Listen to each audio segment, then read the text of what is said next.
ఓం విష్ణోరరాటమసి ఇక్కడ పసుపు కుంకుమ కలశం మీద స్వామివారి మీద విష్ణోరరాటమసి విష్ణో పృష్ఠమసి విష్ణోష్టేస్తో విష్ణోస్తి విష్ణోర్ధ్రుమసి వైష్ణవసి విష్ణవేత్వ రమా సత్యనారాయణ స్వామిని నమః అలంకరణార్థం హరిద్ర కుంకుమ విలేపనం సమర్పయామి. ఓం గంధద్వారాంధురాధర్షాం గంధం పుష్పం నుంచి గంధం అక్కడ పెట్టి గంధద్వారాంధురాధర్షాం చుపుష్టాంగరేషిణీం ఈశ్వరీం సర్వభూతానాం తామయోపక్వే శ్రియం రమా సత్యనారాయణ స్వామిని నమః పరిమళపత్ర పుష్పాణిం సమర్పయామి. పుష్పై పూజాం అక్షుతై పూజయామి. ఓం పుష్పాలు అక్షంతలు ఒక్కోటి వేస్తూ ఉండండి. మనసులో ఓం రమా సత్యనారాయణ స్వామిని నమః అనుకుంటూ వేస్తూ ఉండండి. పుష్పాలు ఇవేనా పూలు ఏమైనా ఉన్నాయండి? ఎక్కడ అక్షంతలు వేస్తూ ఉండండి. ఇవి కూడా ఇక్కడ ఉంది, బంచెస్ ఉన్నాయి, కట్ చేయొచ్చు.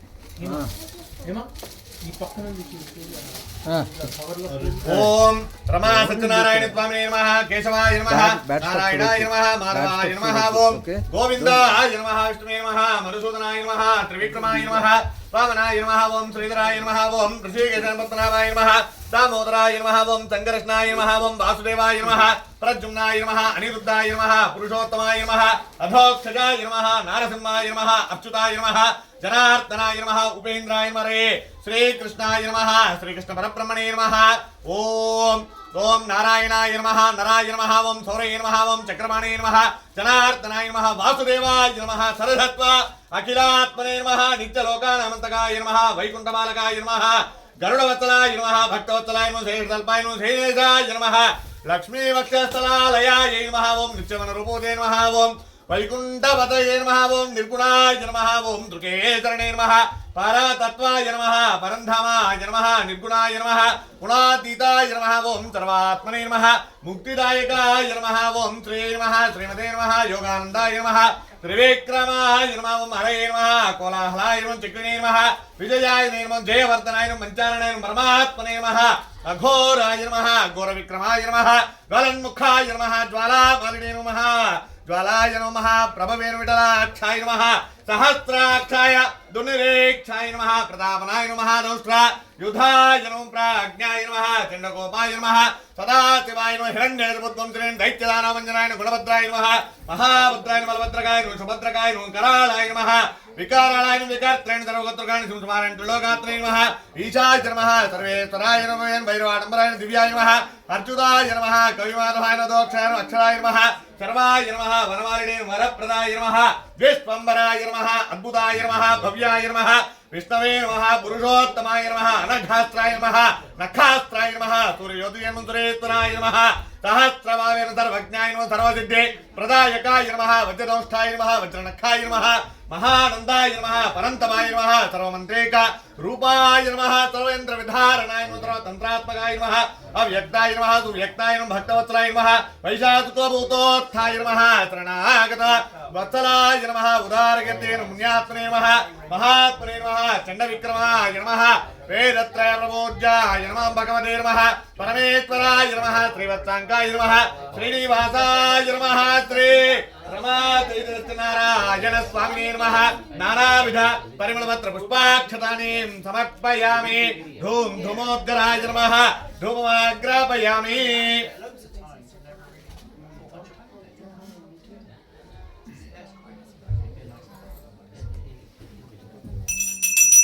మూర్ధాంగివర్తం పృథివ్యా వైశ్వనమృతాయ పద్యుండలం రాజవై మాసన్నాపాత్రం జనయంతు దేవాః ధూమోద్గరాయ నమః ధూమమాగ్రాపయామి. మానవగుంసేత్యాతవేదోకాంతరకాగహే శ్రీయామ పరిపాతయ స్వామినః ధూమోద్గరాయ నమః ధూపమాగ్రాపయామి. శ్రీ రమా సత్యనారాయణ స్వామినః ధూపమాగ్రాపయామి. రం జగజ్యోతిరూపాయ నమః దీపం దర్శయామి. ఉదీప్యస్వజారూపశుమఖ్యమావాహ జీవనం చరిసోరచ ధూపం దీపం దర్శయామి. ధూపదీపాంతరం శుద్ధ ఆచమన్యం సమర్పయామి. నమస్కరోమి. ఈ ఆవుని యూకే గవర్నమెంట్ సెట్ అవుతుందండి. ఎప్పుడైనా దీపాలు పెట్టుకుంటే ఇక్కడ నువ్వుల నుండి తెచ్చుకోవాల్సింది తప్పితే ఈ ఆవు నెయ్యి ఇక్కడ సెట్ అవ్వదు మనకి. ఎప్పుడైనా మనం ఏ కార్యక్రమం చేసుకుని ఇక్కడ ఆవు నెయ్యితో దీపం వెలిగించాలంటే దాన్ని పట్టుకుని పొద్దున్న మనకి ఇక్కడ నువ్వుల నూనె కలిగి అవుతుంది. మన దగ్గర అయితే ఆవు నెయ్యి అయితే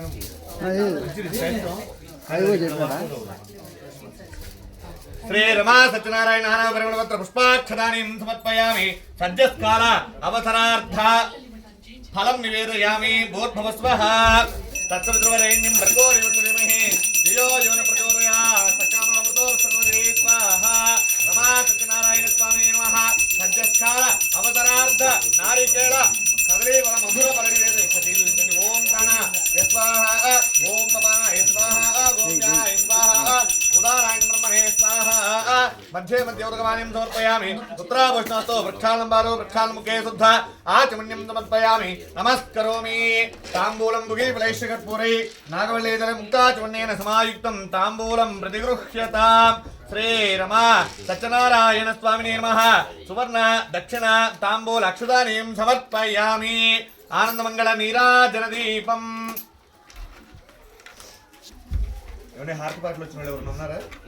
మా పాప ఉంది. ఆఖరిలో అవసరం ఉంది లాస్ట్లో. హిరణ్యవాత్రం మనవిజోసానయతే ఆయకరా బ్రాహ్మణ వర్తే కరైవ యజమాన ఆయుస్తేజం రాంచ విరాజించ విశ్వర్యాసనో గృహే లక్ష్మీరాస్తస్య ముఖేతయా మాసకం సృజామతే. ఆనందమంగళ నీరాజ నీరాంధ్రుద్ధాచమనం సమర్పయామి. నమస్కరోమి. లక్ష్మీ వెంకటరమణ గోవింద గోవింద. సత్యనారాయణ భగవానుకి జై. వెంకటరమణ గోవింద గోవింద. మేడం మేడం పూలు తీసుకునేసండి. పుష్పాలక్షంతలు తీసుకోండి.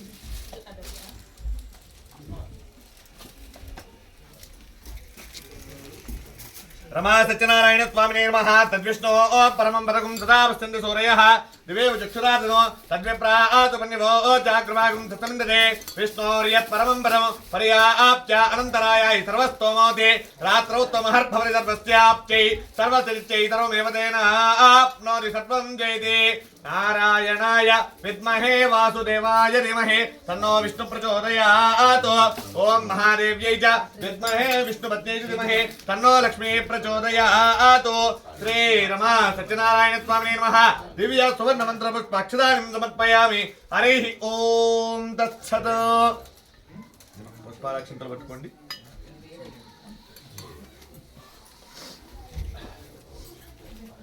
జై శ్రీమన్నారాయణ.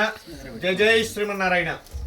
ప్రియ భగవద్బంధువులారా, భాగవతోత్తములారా, ఇప్పటి వరకు కూడా మనం నాగార్జున గారి లతా గారి యొక్క దంపతుల యొక్క నూతన గృహ ప్రవేశంలో భాగంగా మనం ద్వారవందన పూజ చేసుకొని అప్పటి నుంచి కూడా గృహ సంరక్షణ కోసం పుణ్యవాచన చేసుకొని గృహాన్నంతా కూడా సంప్రోక్షణ చేసుకున్నాం.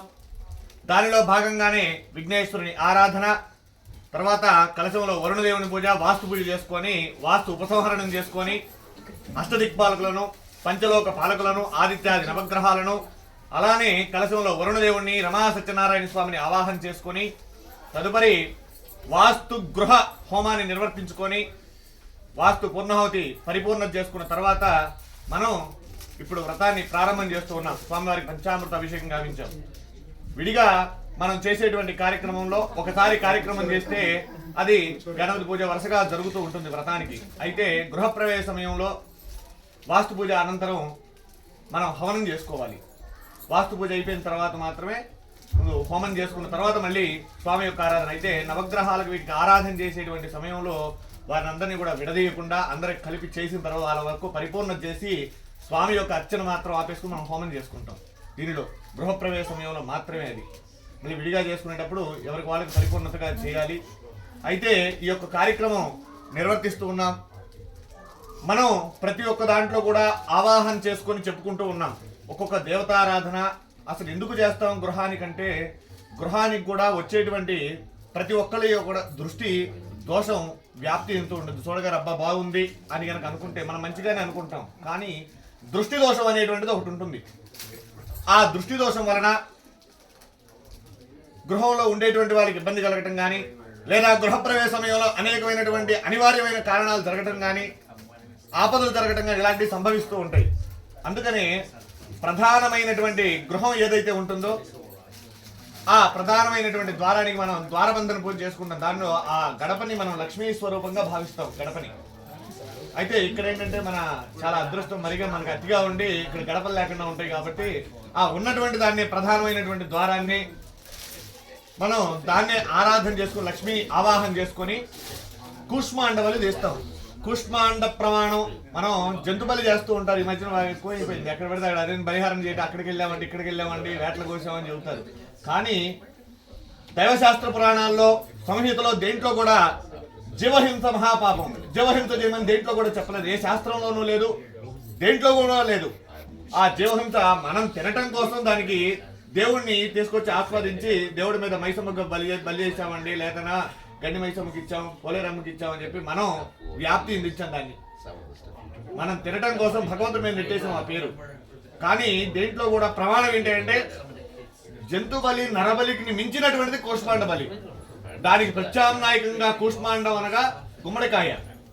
కూష్మాండ ప్రమాణే సర్వ బలిహరణం దత్వా, ఏ బలికైనా సరే కూష్మాండ బలి ప్రమాణం కనుక చేస్తే కూష్మాండం తీసేటువంటివన్నీ కూడా ఎటువంటి తీవ్రమైనటువంటి దోషం ఉన్నా సరే గృహానికి అంతా కూడా తొలగిపోయి సౌఖ్యంగా ఉంటారు. అందుకని దాంతో పాటే నారికేళ్ళని కూడా కొడతాం. కొబ్బరికాయ ఎందుకు కొడతామంటే శాంతి కోసం. కొబ్బరి నీరు తీర్థం ఎవరు పోసినటువంటిది కాదు, ఎవరు అంటుకున్నటువంటిది కాదు, ఎవరు ఉన్నటువంటి దానంతలో స్వయంకృతంగా ఆవిర్భవించినటువంటిది జలం. అందుకని నారికేళ జలాన్ని శుద్ధ జలం అంటారు. దేనికి కూడా దానికి ఉన్నటువంటి శుద్ధోదకం పవిత్రత దేనికి కూడా లేదని కొబ్బరికాయని ప్రత్యేకంగా మనం దేవతార్చనలో విశేషమైనటువంటి పూజాకారం కొబ్బరికాయ ఎందుకు వాడతామంటే కొబ్బరికాయ ఉన్న విశిష్టత అది. దానంతరదే స్వయంకృతంగా ఆవిర్భవించిన తీర్థాన్ని ప్రసాదించేటువంటిది కొబ్బరి. కనుకనే కొబ్బరికాయకి అంత పవిత్రత. పైగా ఎవరికి ఇచ్చినా కూడా తాంబూలాలు అరటిపళ్ళు ఇవ్వకుండా కొబ్బరి బొండాలే. మన వివాహం కాగానే కొబ్బరి బొండాలు ఎందుకు ఇస్తారంటే కొబ్బరి బొండం ఎప్పుడు కూడా వంశాన్ని వృద్ధి చేసేటువంటిది, చిరస్థాయిగా నిలబడుతుంది. ఎన్ని గెలైనా వస్తూనే ఉండాలి. మనం మారుతాం కానీ ఆ చెట్టు ఉన్నంత కాలం వస్తూనే ఉంటుంది. పిల్లలు వాటి పిల్లలు అలా కాయలు వస్తూ ఉంటాయి. కనుక కొబ్బరి బొండానికి విశిష్టత. ఎందుకంటే వంశం కూడా మనది అలానే అభివృద్ధి అవుతూ మనం ఉన్నా లేకపోతే మన వంశం అనేది చిరస్థాయిగా నిలబడాలని చెప్పి కొబ్బరి బొండాలను పెట్టుకున్నారు. అది కూడా చాలా మందికి ఎవరు తెలియదు. కొబ్బరి బొండ అంటే పేర్లు రాసుకోవడం ఫ్యాషన్ గా దాన్ని కలర్ చేసి నాశనం చేసేసారు చివరికి. అంటే అది ఆర్టిఫిషియల్ లైఫ్ అయిపోతుంది ఉండే కొద్దీ.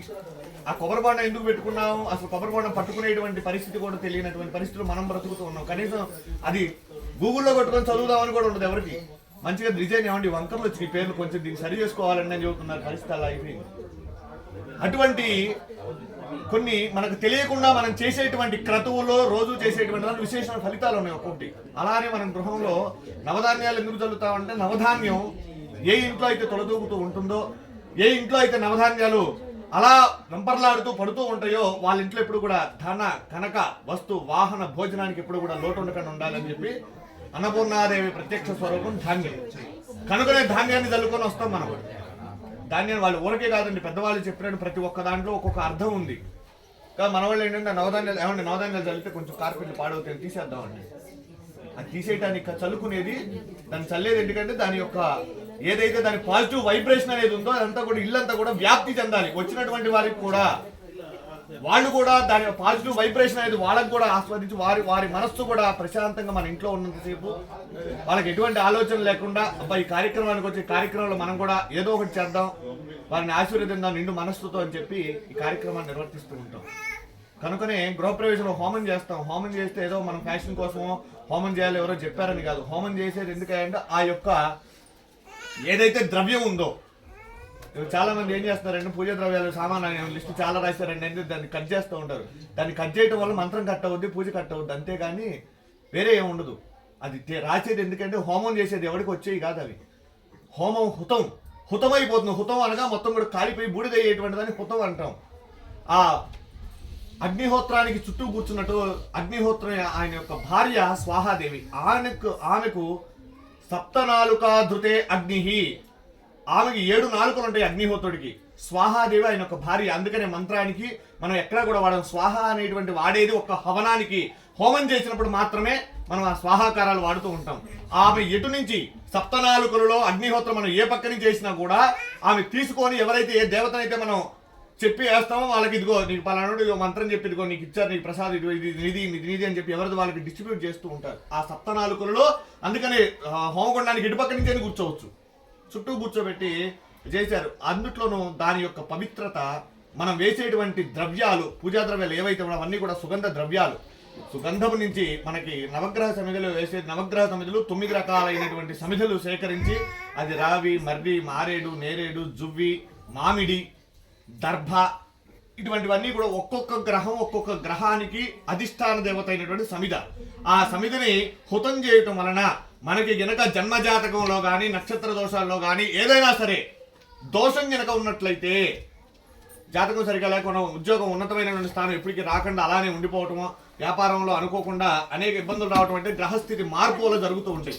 అటువంటివన్నీ కూడా నివారణ అయ్యి యజమాని ఎప్పుడు కూడా సౌఖ్యంగా ఉంటారు. అదే కాదు, గృహంలో ఒక పాజిటివ్ వైబ్రేషన్ అంటే అది గృహంలో హోమం చేసి ఆ పొగ మొత్తం వ్యాప్తి చెందించాలి. గృహం మొత్తం ఆ వ్యాప్తి ఎప్పుడైతే ఆ పొగ వెళుతూ ఉంటుందో ఎక్కడెక్కడికైతే అదంతా కూడా పవిత్రత వస్తూ ఉంటుంది. మనం అందుకనే దాంట్లో చేస్తాం, మనం స్నానం చేస్తాం, అందరం కూడా ఇంట్లో శుద్ధంగా మంచిగా తలస్నానం చేసి వస్తాం. కానీ పుణ్యావాచం చేసి గృహాన్ని ఎందుకు సంప్రోక్షణ చేస్తాం? ఇప్పటివరకు ఎవరు తిరిగారో మనకు తెలియదు. ఈ గృహంలో అనేక మంది వస్తుంటారు, లైట్లు బాగు చేయడానికి రావచ్చు, లేదా ఇంకొకళ్ళు వచ్చి షింకులు బాగు చేసి అనేక మంది వస్తుంటారు. కానీ ఇప్పటి నుంచి మేము ఈ గృహానికి అధిష్టానం, మేము ఈ రోజు నుంచి మేము గృహప్రవేశం చేసుకున్నాం, ఈ రోజు నుంచి మేము దీనికై అధికారికంగా మీకు కీసు వచ్చి ఎన్ని రోజులైనా కూడా ఈ రోజు నుంచి మీరు అధికారులు, అధికారికంగా ఈ గృహంలో మీరు నివసించడానికి పరిపూర్ణమైన అర్హత వచ్చేసింది.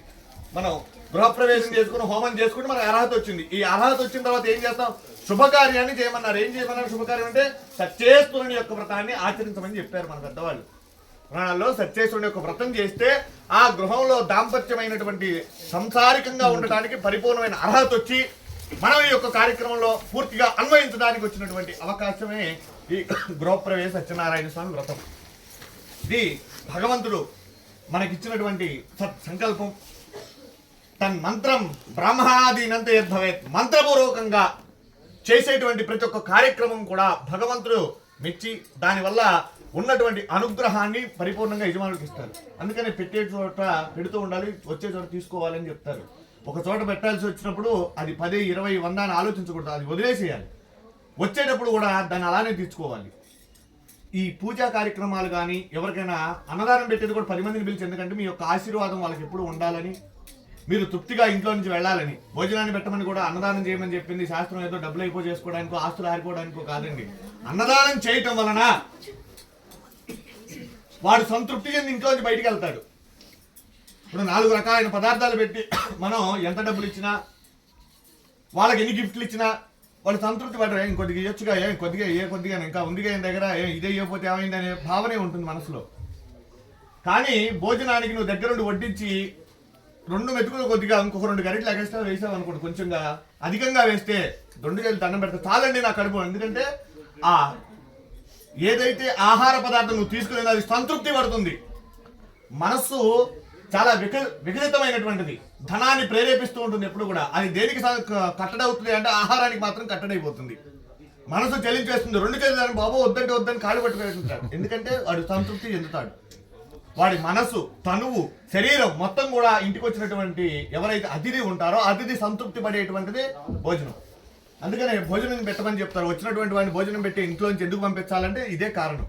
వాడు దేనికి సంతృప్తి పడరా, వాడి కొంచెం 2 ముద్దలు వండి పెడితే వాడు సంతృప్తిగా తినేసి వెళితే అది నీకు తృప్తి అని. అందుకని చెప్పేది, మనం తిన్నటువంటి మట్టి పాలు అయితే 10 మందికి పెట్టినటువంటిది మన పాలు అవుతుందంటే వాడు సంతృప్తి పడి ఆశీర్వదిస్తాడు. బాగుండాలి, బాగా పెట్టే భోజనం మామూలుగా లేదు, ఆయన తృప్తి పడిపోతాడు. కనుకనే ఈ కార్యక్రమాలు చేసేటప్పుడు ప్రసాదాన్ని పెట్టమన్నా, భోజనం పెట్టమన్నా. దాన్ని కూడా చాలా మంది ఏమన్నా అన్ని ప్రసాదాలు చేయలేవండి, లేకపోతే భోజనం చేయలేవండి, చేయలేకపోతే అది మన ఇష్టం, మన శక్తి అనుసారంగా చేసుకోవచ్చు. ఉన్న దాంట్లో ఉంది అంటే మాత్రం శక్తి 10 మందికి భోజనం పెట్టి పంపించి ఇవాళ ఇంతమంది వచ్చారు, అందరం కూర్చున్నాం, చేసాం, ఊరక వెళ్ళటం కాదు. అందరం భోజనం చేసి ఆ ప్రసాదాన్ని తీసుకొని కనుక వెళితే ఆయనకి తృప్తి, మనకు కూడా తృప్తి, మన మనసు కూడా తృప్తి పడుతుంది. ఎందుకంటే ఇప్పుడు వెళ్ళి ఇంటికి వెళ్ళి వంట చేసుకోలేరు కదా ఎవరు. అది కూడా చేసేసి ప్రసాదాన్ని తీసుకొని వెళితే ఆ దైవ సమక్షంలో వాళ్ళని ఆశీర్వదించేసి వాళ్ళు సుఖంగా ఉంటారు. మనం వచ్చినందుకు వాళ్ళు ఆనందంగా ఉంటే మనం కూడా ఆనందపడిపోవాలి. జై శ్రీమన్నారాయణ. అవుతుంది. భగవద్భక్తులందరూ కూడా శ్రద్ధాభక్తులై సావధానులై స్వామి యొక్క వ్రతాన్ని వినండి. జై శ్రీమన్నారాయణ. జై శ్రీమన్నారాయణ. ఏకదానిమిచారణ్యే ఋషయస్తవనకాదయః ప్రపంచురానదం సర్వే సూతం పౌరాణికం ఖలు. పూర్వము ఒకానొకప్పుడు సౌనకాది మహర్షులందరూ కూడా నైమిషారణ్యం అనేటువంటి అడవిలో కూర్చున్న వారై సూత మహాముని దూచలు అడుగుతూ ఉన్నారు, స్వామి ఏ వ్రతము చేసినా, ఏ తపస్సు చేసినా కోరినటువంటి కోరికలన్నీ కూడా తీరుతాయో అటువంటి దానిని తెలుపము అని మహర్షులందరూ కూడా అడుగుతూ ఉన్నారు. అప్పుడు ఆయన సూత మహామునిలా చెప్తూ బాగా ఆలోచించి, ఓ మునీశ్వరులారా, పూర్వము నారద మహాముని కూడా ఇదే విధంగా అడుగుగా ఆ శ్రీహరి చెప్పినటువంటి విషయాన్ని మీకు తెలుపుతాను, శ్రద్ధగా వినండి అంటూ ఇలా చెప్తూ ఉన్నాడు. పూర్వము నారదుడు సకల లోకాలన్నీ కూడా తిరుగుతూ ఉన్నాడు, 14 లోకాలు సంచారం చేస్తూ ఉన్నాడు. అలా దారిలో భూలోకానికి వచ్చాడు. భూలోకమున మానవులు అనేకమైనటువంటి దుర్లభమైనటువంటి కష్టాలు పడుతున్న చూసి ఆయన మనస్సు విచారించి, ఏమిటి 13 లోకాలు అందరూ కూడా సౌఖ్యంగా ఉన్నారు, ఈ భూలోకాన్ని మానవులు మాత్రం ఎందుకు ఇటువంటి ఇబ్బందులు పడుతూ ఉన్నారు, ఎందుకు వీరికి ఈతి బాధమైన క్లేశాలు ఎందుకు కలుగుతూ ఉన్నాయి, వీరు కూడా సుఖంగా ఉండాలి అని చెప్పి ఆయన మనస్సు విచారము చెంది అలా విష్ణులోకానికి పయనమయ్యాడు. విష్ణులోకంలో స్వామి శాంతాకారం భుజగశయనం పద్మనాభం సురేశం విశ్వాకారం గగన సదృశం మేఘవర్ణం శుభాంగం లక్ష్మీకాంతం కమలనయనం యోగిరుధ్యానగమ్యం వందే విష్ణుం భవభయహరం సర్వలోకైకనాథం సశంఖచక్రం సకిరీటకుండలం సపీతవస్త్రం సరసేరుహేక్షణం సహార వక్షస్థలశోభికౌస్తుభం నమామి విష్ణుం శిరసా చతుర్భుజం. శ్రీరమ స్వామిని శంఖము, చక్రము, గద, పద్మము మొదలైనటువంటి అలంకారం గలవాడు శ్రీహరిని చూచి ఇలా ప్రార్థిస్తూ ఉన్నాడు. స్వామి, మనస్సుతో ఊహించుటకు గాని, వాక్కుతో వివరించేప్పుడు గాని, శక్ష్యము గాని అతీతమైన రూపం గలవాడా, ఆది మధ్యాంతరహిత నిర్గుణమయ్యు సుగుణాత్ముడమైనటువంటి భక్తుల బాధలు తొలగించునట్టి శ్రీమన్నారాయణ, నీకు నేను భక్తితో నమస్కరిస్తూ ఉన్నాను అని చెప్పి స్వామికి నమస్కారం చేసుకున్నాడు. ఆ స్తోత్రాన్ని విన్నటువంటి శ్రీ మహావిష్ణువు అంటూ ఉన్నాడు, ఓ నారదా, నీ వచ్చినటువంటి కారణమేమి, నీ కోరిక తీరుస్తానని చెప్పమనను. అప్పుడు ఆయన ఇలా అంటూ, ఓ స్వామి, భూలోకమున మానవులు నానాయులను పుడుతూ నానా విధ కష్టాలు పడుతూ ఉన్నారు, వారికి ఆ కష్టాలు తొలగడానికి ఏదైనా ఉపాయం చెప్పి అనుగ్రహింపండి స్వామి అని చెప్పి ప్రాధేయపడతాడు. అప్పుడు శ్రీమన్నారాయణ ఇలా అంటూ ఉన్నాడు, ఓ నారదా, నీవు లోకహితార్థమై చాలా చక్కని విషయం అడిగావు, అందుకు ఒక వ్రతం కలదు, అది శ్రీ సత్యనారాయణ వ్రతము. ఆ వ్రతమును గనక ఎవరైతే ఆచరిస్తారో వారు కలియుగములో అనుకున్నటువంటి కోరికలన్నీ కూడా తీరి ఇష్టార్థమైనటువంటి కోరికలన్నీ కూడా తీరుతాయి నారద అని చెప్పి చెప్తాడు. అప్పుడు నారదుడు మళ్ళీ అడుగుతున్నాడు, ఓ స్వామి, ఆ వ్రతాన్ని ఏ విధంగా ఆచరించాలి, ఎవరి ద్వారా ఈ వ్రతం సంప్రాప్తించింది, ఇదంతా కూడా కాస్త సవిస్తరంగా చెప్పండి, దానికి వ్రతమైనటువంటి అవసరమైన సామాగ్రి ఏమిటి, ఎప్పుడు చేయాలి, ఇదంతా కూడా నాకు సవిస్తరంగా తెలపండి స్వామి అని చెప్పి అడుగుతూ ఉంటే జగద్రక్షకుడు ఇలా చెప్తూ ఉన్నాడు జగన్నాథుడు, ఓ నారదా, నా యొక్క మరి యొక్క అవతారమే సత్యేశ్వరుని యొక్క అవతారం. నన్ను కొందరు సత్యదేవుడని, కొందరు సత్యనారాయణుడని, కొందరు సత్య ఈశ్వరుడని పిలుచుకుంటూ ఉంటారు. ముందుగా ఎప్పుడైతే ఈ వ్రతాన్ని సంకల్పించుకున్నావో అప్పుడు ప్రాతకాలం నుండి నిద్రలేచి కాలకృత్యాలు నెరవేర్చుకుని శుచి అయి నిశ్చలమైనటువంటి భక్తితో దేవాది దేవ శ్రీ సత్యనారాయణ ప్రభు, నీ అనుగ్రహం కోసం నేను ఈ రోజు వ్రతాన్ని సంకల్పించుకున్నాను స్వామి అని చెప్పి స్వామికి నమస్కారం చేసుకొని పూజాస్థలాన్ని గోమయంతో అలికి వరిపిండి మొదలు 5 రంగుల చూర్ణంతో ముగ్గులు పెట్టి దానిపై ఒక నూతన వస్త్రాన్ని పరచవలేను. ఆ నూతన వస్త్రముల మీద పీట నుంచి దానిపై బియ్యము పోయి ధాన్యపు రాసి పోయవలేను. దానిపై కలశము ఉంచవలేను. కలశము వెండితో గాని రాగితో గాని ఇత్తడి లేదా మట్టితో గాని చేయవలేను. లోభత్వము చేయరాదు. అలానే దానిపై మళ్ళీ కూడా కలశాన్ని ఏర్పాటు చేసి దానిపై నూతన వస్త్రమును పరిచి కలశమును ఏర్పాటు చేయవలేను. ఆ కలశం మీద వరుడు దేవుని పూజ చేయవలేను. ముందుగా విఘ్నేశ్వరుని ఆరాధన. తర్వాత ఎవరికి చేసామండి?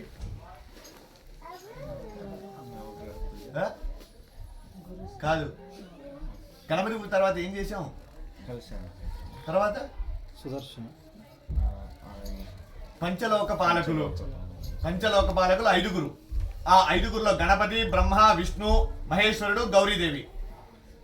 ఈ 5గురు పంచలోక పాలకులు. తర్వాత పంచలోక పాలకులకు పూజ చేసాం. తర్వాత అష్టదిక్పాలక పూజ. అష్టదిక్పాలకులు ఇక్కడ చేసాం. కలశానికి 8 దిక్కులందు గృహం 8 దిక్కులుగా ఉంటుంది. మనకి 8 దిక్కులు కనుక 8 దిక్కులకి 8 ఒక్కొక్కరిని ఒక్కొక్క స్థానంలోకి ఆవాహన చేసుకున్నాం. అంటే ఒక్కొక్క స్థానానికి వెళ్ళి మనం పెట్టలేం. అంటే ఇది గర్తం. యూకే మొత్తం రౌండ్ ఇట్లా ఉంటుంది, అది రివర్స్ లో ఉంటుంది. అంతా మనకి సమచతురస్రంలో ఉంటుంది భారతదేశం. ఇది మాత్రం ఇలా గర్తంలో ఉండేసరికి అందుకే దీనికి ప్రమాణం ఉండదు, వాస్తు ప్రమాణం. ఇది తిరిగి ఉంటాయి అన్ని ఇళ్ళు, ఎటంటే అటు తిరిగి ఉంటాయి. అందుకనే అష్టదిక్పాలకు పూజ చేసుకుంటాం. తర్వాత నవగ్రహాలను పూజ చేస్తాం. అధిదేవత ప్రతి దేవతలతో సహా అర్చన చేసుకొని కలశం మీద వరుణదేవుని పూజ చేసుకున్నాం. వరుణ్ణి ఆవాహన చేసుకున్నాం, స్వామివారిని ఆవాహన చేసుకున్నాం కలశంలోకి. చేసుకొని చేసిన తర్వాత స్వామికి పంచామృతంతో అభిషేకం గావించి అష్టోత్తర శతనామాది పూజలను ముగించుకొని స్వామి యొక్క వ్రతకథ ఇప్పుడు చదువుతూ ఉన్నాం. అలానే ఎవరు చేసినా కూడా ఈ వ్రతాన్ని ఈ విధంగా ఆచరించి ఎవరి సంభవిత ద్రవ్యేణ, సంభవిత రూపేణ, సంభవిత ప్రాంతేన, ఏ ప్రాంతంలో మనం నివసిస్తూ ఉన్నామో, ఎక్కడైతే మనకి ద్రవ్యము ఏ సామాగ్రి అయితే మనకు దొరుకుతుందో ఉన్నటువంటి దాంతోనే సంతృప్తిగా, ఇప్పుడు పుష్పాలు లేవనుకో అక్షంతలు వేసుకో, అక్షంతలు లేవనుకో పూలు లేవనుకో తులసి దళం, దానికి సంభవిత ప్రాంతం మనం ఎక్కడైతే నివసిస్తూ ఉన్నామో అటువంటి నివసించే చోట దొరికినటువంటి సామాగ్రితోనే సంతృప్తిగా ఆయనకి యద్భావం తద్భవతి, భక్తితో చేసేటువంటి ప్రతి ఒక్క కార్యం కూడా భగవంతుడు మెచ్చుతాడు అని ఆ స్వామి జగన్నాథుడు నారద మహామునితో ఈ విధంగా చెప్పి, ఇలా గనక ఈ వ్రతాన్ని ఆచరించినట్లయితే వారందరికీ కూడా సౌఖ్యంగా సుఖంగా ఉంటారు నారద. ఈ వ్రతాన్ని కష్టాలు సంభవించిన అప్పుడు కానీ, దరిద్రంతో బాధపడుతున్నప్పుడు కానీ, లేదా ఒక శుభ దినమును కానీ, వివాహ మహోత్సవం గృహప్రవేశ సమయంలో కనుక ఈ వ్రతాన్ని కనుక ఆచరించినట్లయితే అటువంటి వారు సచేతుని యొక్క అనుగ్రహం చేత సౌఖ్యంగా ఉంటారు నారద అని చెప్పి ఆ నారదుడికి చెప్పిన విషయాలు ఇప్పుడు మీకు తెలుపుతూ ఉన్నానని చెప్పి ఆ సూత మహాముని సౌనకాది మహర్షులందరూ కూడా ఇలా తెలిపిన స్కాందే రేవాఖండే రమా సత్యనారాయణ స్వామి వ్రత కథాయాం ప్రథమోధ్యాయ సమాప్తః. జై బోలో రమా సత్యనారాయణ భగవాన్ కి జై. యా ఫలవీర్యా ఫలాపుష్పాయ శుభ్రమరోత్పత్తి ప్రసూత స్థానో ముంచం త్వగం హసః.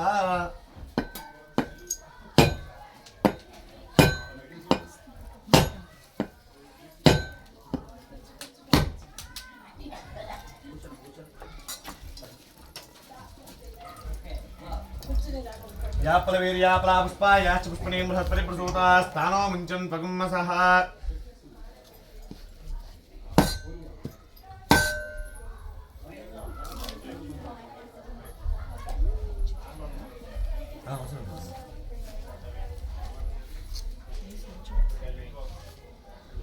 स्कूल में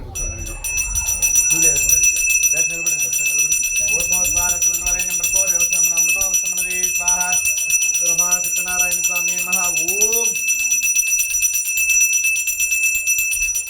మధ్యే మనం ధాచమనం సమర్పయామి నమస్కరోమి. స్వామి ఇక్కడ స్వామి శ్రీ రమా సత్యనారాయణ స్వామినే నమః.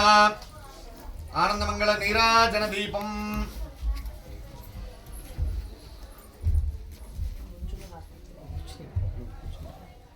కానీ ఏదో శ్రీయకాంతాయ కళ్యాణ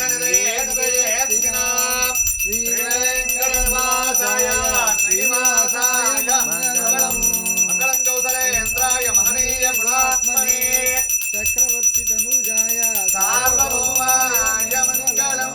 స్వామినః ఆనందమంగళ నీరాజనం ధాచమనం సమర్పయామి నమస్కరోమి. జై బోలో రమా సత్యనారాయణ భగవాన్ కి జై. వెంకటరమణ గోవింద గోవింద.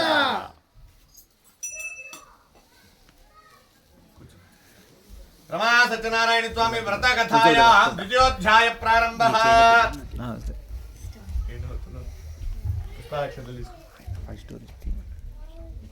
రమా సత్యనారాయణ స్వామి వ్రత కథాయా ద్వితీయోధ్యాయ ప్రారంభ. మళ్ళీ ఆ సూత మహాముని ఇలా చెప్తూ ఉన్నాడు, ఓ మునీశ్వరులారా మరి ఒక కథ చెప్తాను శ్రద్ధగా వినండి అంటూ ఇలా చెప్తూ ఉన్నాడు. పూర్వము కాశీనగరంలో ఒక బ్రాహ్మణుడు ఉండేవాడు. అతడు 4 వేదాలు చదివి కూడా మహావేద పండితుడై ఉండి కఠినమైన దరిద్రాన్ని అనుభవిస్తూ ప్రతిరోజు కూడా ప్రతి ఇల్లును తిరిగి భిక్ష వెతుకుని బ్రతుకుతూ ఉన్నాడు.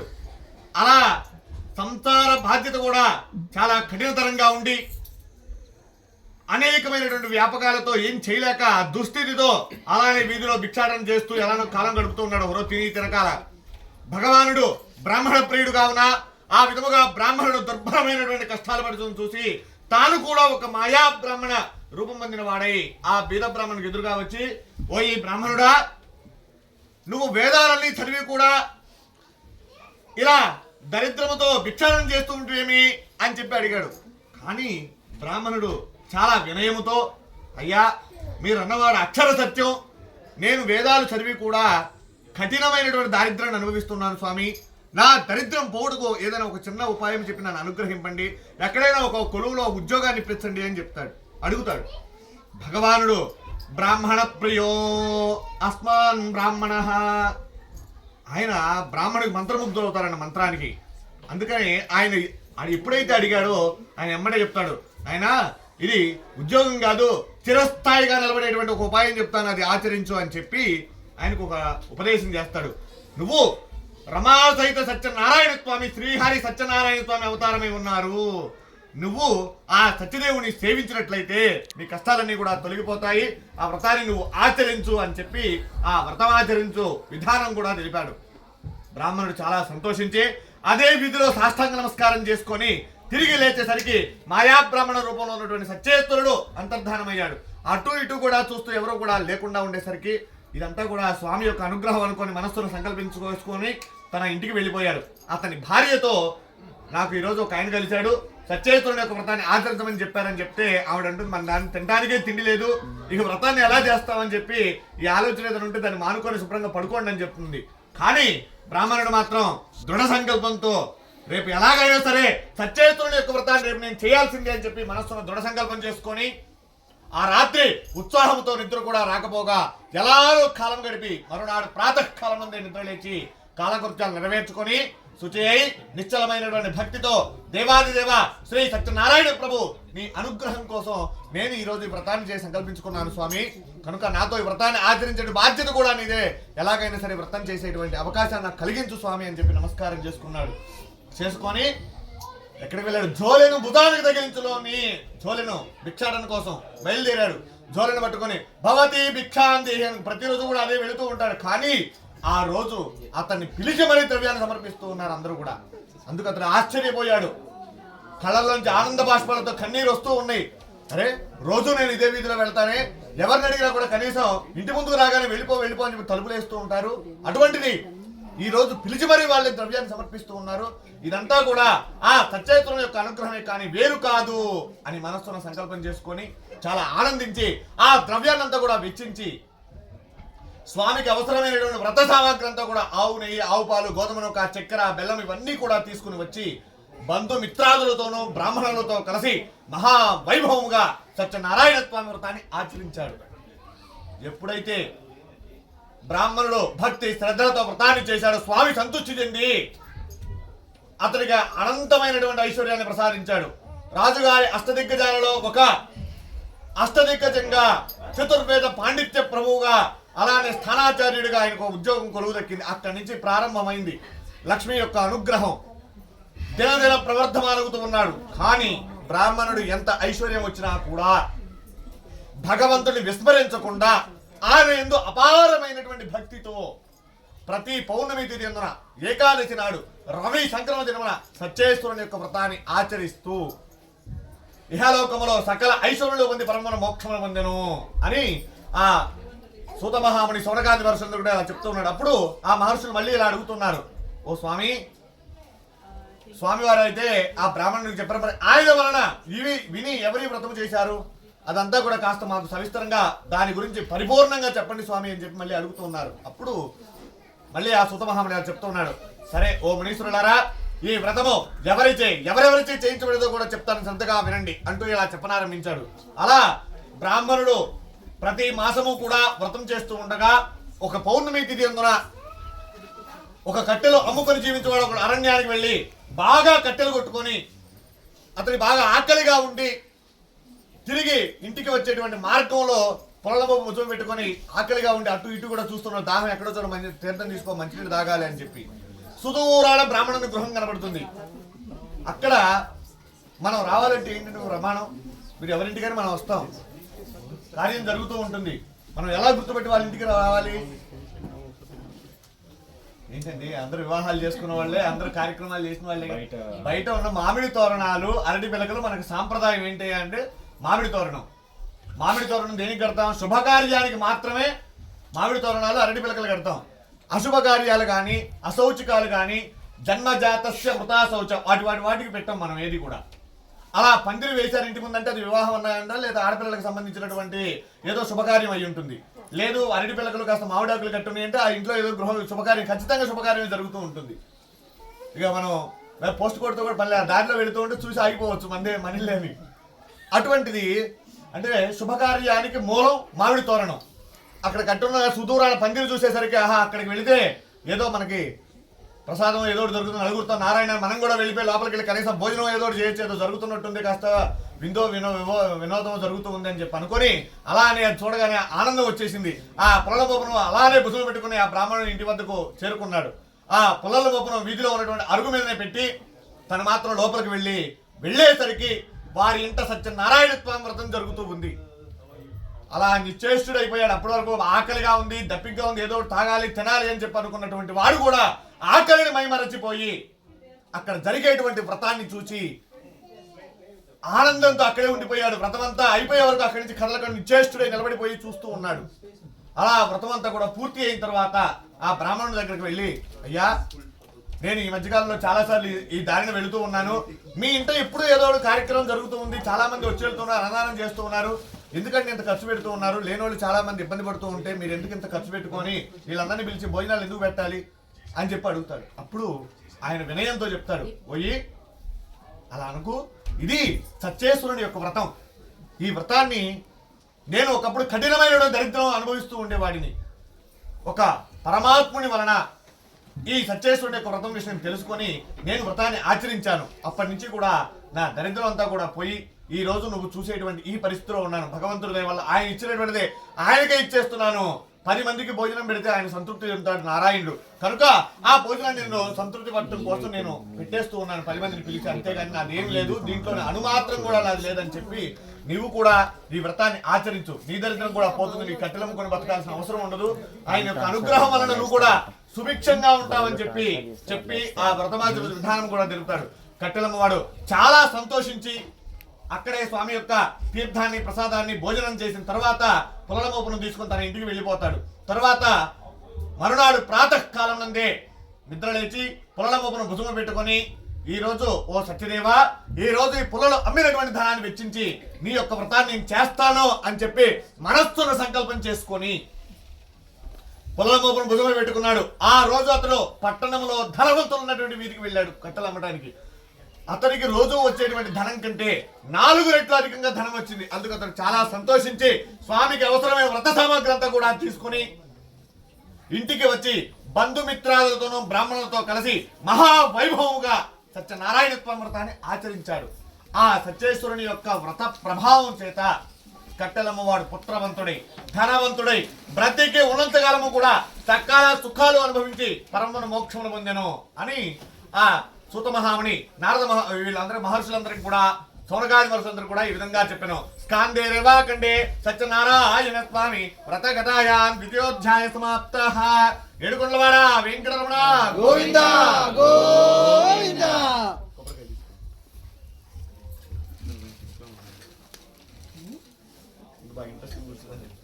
జై శ్రీరామ్.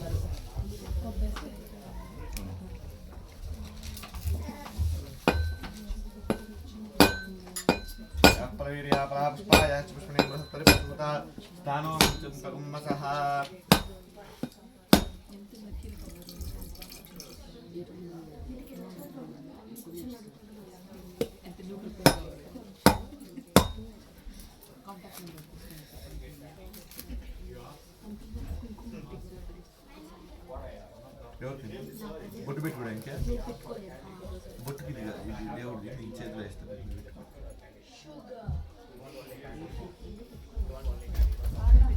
రమా సత్యనారాయణ స్వామినే నమః. ఓం భూర్భువః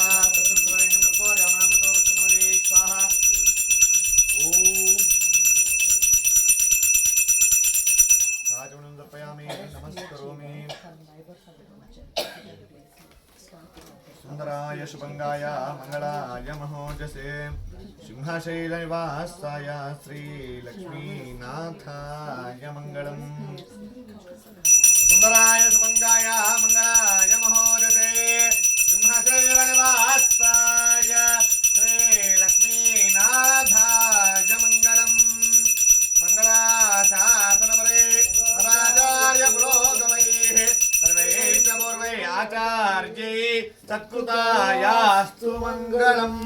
గోవింద గోవింద వెంకటరమణ గోవింద గోవింద రమా సత్యనారాయణ భగవానుకి జై. పుష్పాలక్షంతలు తీసుకోండి. రమా సత్యనారాయణ స్వామి వ్రతకథాయాం తృతీయోధ్యాయ ప్రారంభః. మళ్ళీ ఆ సూత మహాముని ఇలా చెప్తూ, మనీశ్వరారా ఇంకో కథ చెప్తాను శ్రద్ధగా వినండి అంటూ ఇలా చెప్తూ ఉన్నాడు. పూర్వము ఉల్కాముకుడు అనేటువంటి రాజు ప్రజలను కన్నతండ్రి వలె చూస్తూ రాజ్యపాలన చేయిస్తూ ఉన్నాడు. అతని భార్య చాలా సౌందర్యవతి, మంచి గుణము గలది. ఆ దంపతులు ప్రతిరోజు కూడా దేవాలయానికి వెళ్లి బ్రాహ్మణులకు, సాధువులకు, సన్యాసులకు అందరికీ కూడా విశేషమైనటువంటి దాన ధర్మాదనం చేస్తూ సంతోషపెడుతూ ఉండేవారు. ఆ దంపతులు ఒకనాడు భద్రశీల నదీ తీరమున శ్రీ సత్యనారాయణ స్వామి వ్రతాన్ని ఆచరిస్తూ ఉన్నారు. అలా వ్రతము చేస్తూ ఉండగా సాధు అనేటువంటి ఒక వైశ్యుడు అనంతమైనటువంటి ధనముతో ఒక పడవను నింపుకొని అడుగా వెళుతూ రాజు చేస్తున్నటువంటి వ్రతాన్ని చూసి పడవను ఒడ్డునకు పట్టించి రాజు వద్దకు వచ్చి ఇలా అడుగుతూ ఉంటాడు. ఓ రాజా, మీరు చేసినటువంటి వ్రతమేమి? ఈ వ్రతాన్ని చేస్తే ఏమి ఫలితం కలుగుతుంది అని చెప్పి అడుగుతాడు. కానీ ఆ మహారాజు వ్రతం జరిగేటువంటి సమయంలో ఎవరితో మనం మాట్లాడతామో ఆ ఫలితం నిష్ఫలం అవుతుంది. అందుకనే వ్రతం జరిగేటప్పుడు వాళ్ళతో ముచ్చట్లు పెట్టకుండా మనం భగవంతుడి మీద ఆ వ్రతం మీద నేను చేయమనేది ఎందుకంటే అందుకే ఆ ఫలితం మనం ఏదైనా మనం చేసినటువంటి పూజ అయితే ఏదైతే ఉంటుందో వాళ్ళకి తదాస్తు అని చెప్పి వాళ్ళకి ఏదైనా మంచి చెప్పాం అనుకోండి, ఆ ప్రతిఫలం వాళ్ళకి వెళ్ళిపోతుంది. అందుకనే మాటను చాలా పొదుపుగా సన్యాసులు కాళ్ళు ఎందుకు అంటుకునేవారంటే దానికి వాళ్ళు మనం చేసినటువంటి లాగేసుకుంటారు, ఆకర్షణ శక్తి అనేటువంటిది వచ్చేస్తూ ఉంటుంది. అలానే బ్రాహ్మణులు కూడా ఎక్కువ బాగుపడరు, ఎందుకంటే ప్రతి ఒక్క చోట ఆశీర్వచనం చేస్తూ ఉంటారు కదా అని చెప్పేసరికి బ్రాహ్మణులు అందుకనే చాలా మిడిల్ గా ఉంటారు. అనుష్ఠాన బలం లేకపోతే పైకి రారు, చాలా వరకు అంతే ఉండిపోతారు. ఆ రోజు గడిచేది అంతవరకే ఉంటారు. బ్రాహ్మణులు పైకి రాకపోవడానికి కారణం కూడా అదే అండి. అందరికి ఆశీర్వచనం చేస్తూ ఉంటారు కదా, ఆశీర్వచనంలో ఏమవుతుందంటే అన్ని వీళ్ళు చేసినటువంటి అనుష్ఠానం గనక వీళ్ళు జపం, అందుకనే సంధ్యావందనం చేసి గాయత్రి జప అనుష్ఠానం గనక చేయలేకపోతే అటువంటి వాడికి వాక్శుద్ధి పోతుంది. ఫస్ట్ వాక్శుద్ధి పోయిన తర్వాత నువ్వు ఏదైతే ఆశీర్వచనం నువ్వు ఎప్పుడు డౌన్లోనే ఉంటాం కానీ మనం పైకి రావడానికి అవకాశం ఉండదు. జరుగుతూ ఉంటుంది అలానే, కానీ ఉన్నతమైనటువంటి స్థితిలో ఎవరు ఉంటారు. అందుకని బ్రాహ్మణులు చాలా తక్కువగా ఉంటారు. ఇక వాళ్ళు కనుక అనుష్ఠాన బలం కనుక ఉంటే వాళ్ళు ఎప్పుడు కిందకి దిగేది కూడా ఉండదు. ఒకసారి ఆ గాయత్రీదేవి అనుగ్రహించిందంటే ఇక ఆ స్థాయిలో కూర్చోబెట్టేస్తుంది, ఇంక దించదు కిందకి. అంటే ఆ అనుష్ఠానం బలం అలా ఉంటుంది. అది చేసేటప్పుడు వాళ్ళు కనుక తదాస్తుని పని అయిపోతుంది ఇలా చెప్పారనుకోండి, అవి సంప్రాప్తించి మనకు పనులు జరుగుతాయి. అందుకనే ఒక కార్యక్రమం చేసేటప్పుడు కూడా ఎవరితో మాట్లాడకుండా అయిపోయే వరకు మనం దీని మీదనే ఉండాలనేది కూడా అందుకనే. ఆయన వ్రతం పూర్తి అయినంత ఎవరితో కూడా మాట్లాడకుండా మహారాజు వ్రతం పూర్తి అయిన తర్వాత ఆ పక్కనే ఉంటే వైశ్యుని ఇటండి ఇందాక లేదా అడిగారు కదా ఏమిటి అని చెప్పి అడుగుతాడు. అప్పుడు ఆయన చెప్తాడు, ఏమిటి ఇందాక అడిగారంటే, రాజా మీకు ధనబలం ఉంది, జనబలం ఉంది, అంగబలం ఉంది, అన్నీ ఉండగా నువ్వు కూడా ఎందుకు చేస్తున్నావు పూజలు అని చెప్పి అడుగుతాడు. ఆయన చాలా వినయంతో, గర్వం లేనటువంటి వాడు, నిశ్చయం చాలా నిస్వార్థమైనటువంటి మహారాజు. భార్యాభర్తలు ఇద్దరు కూడా చాలా మంచి వ్యక్తులు అన్నమాట. ఎవరు కనబడ్డా కూడా చాలా వినమ్రతతో, ఎంత రాజ్యాధికారం ఉన్నా కూడా నమస్కారం చేసి మాట్లాడేటువంటి తత్వం ఉన్నటువంటి వ్యక్తులు.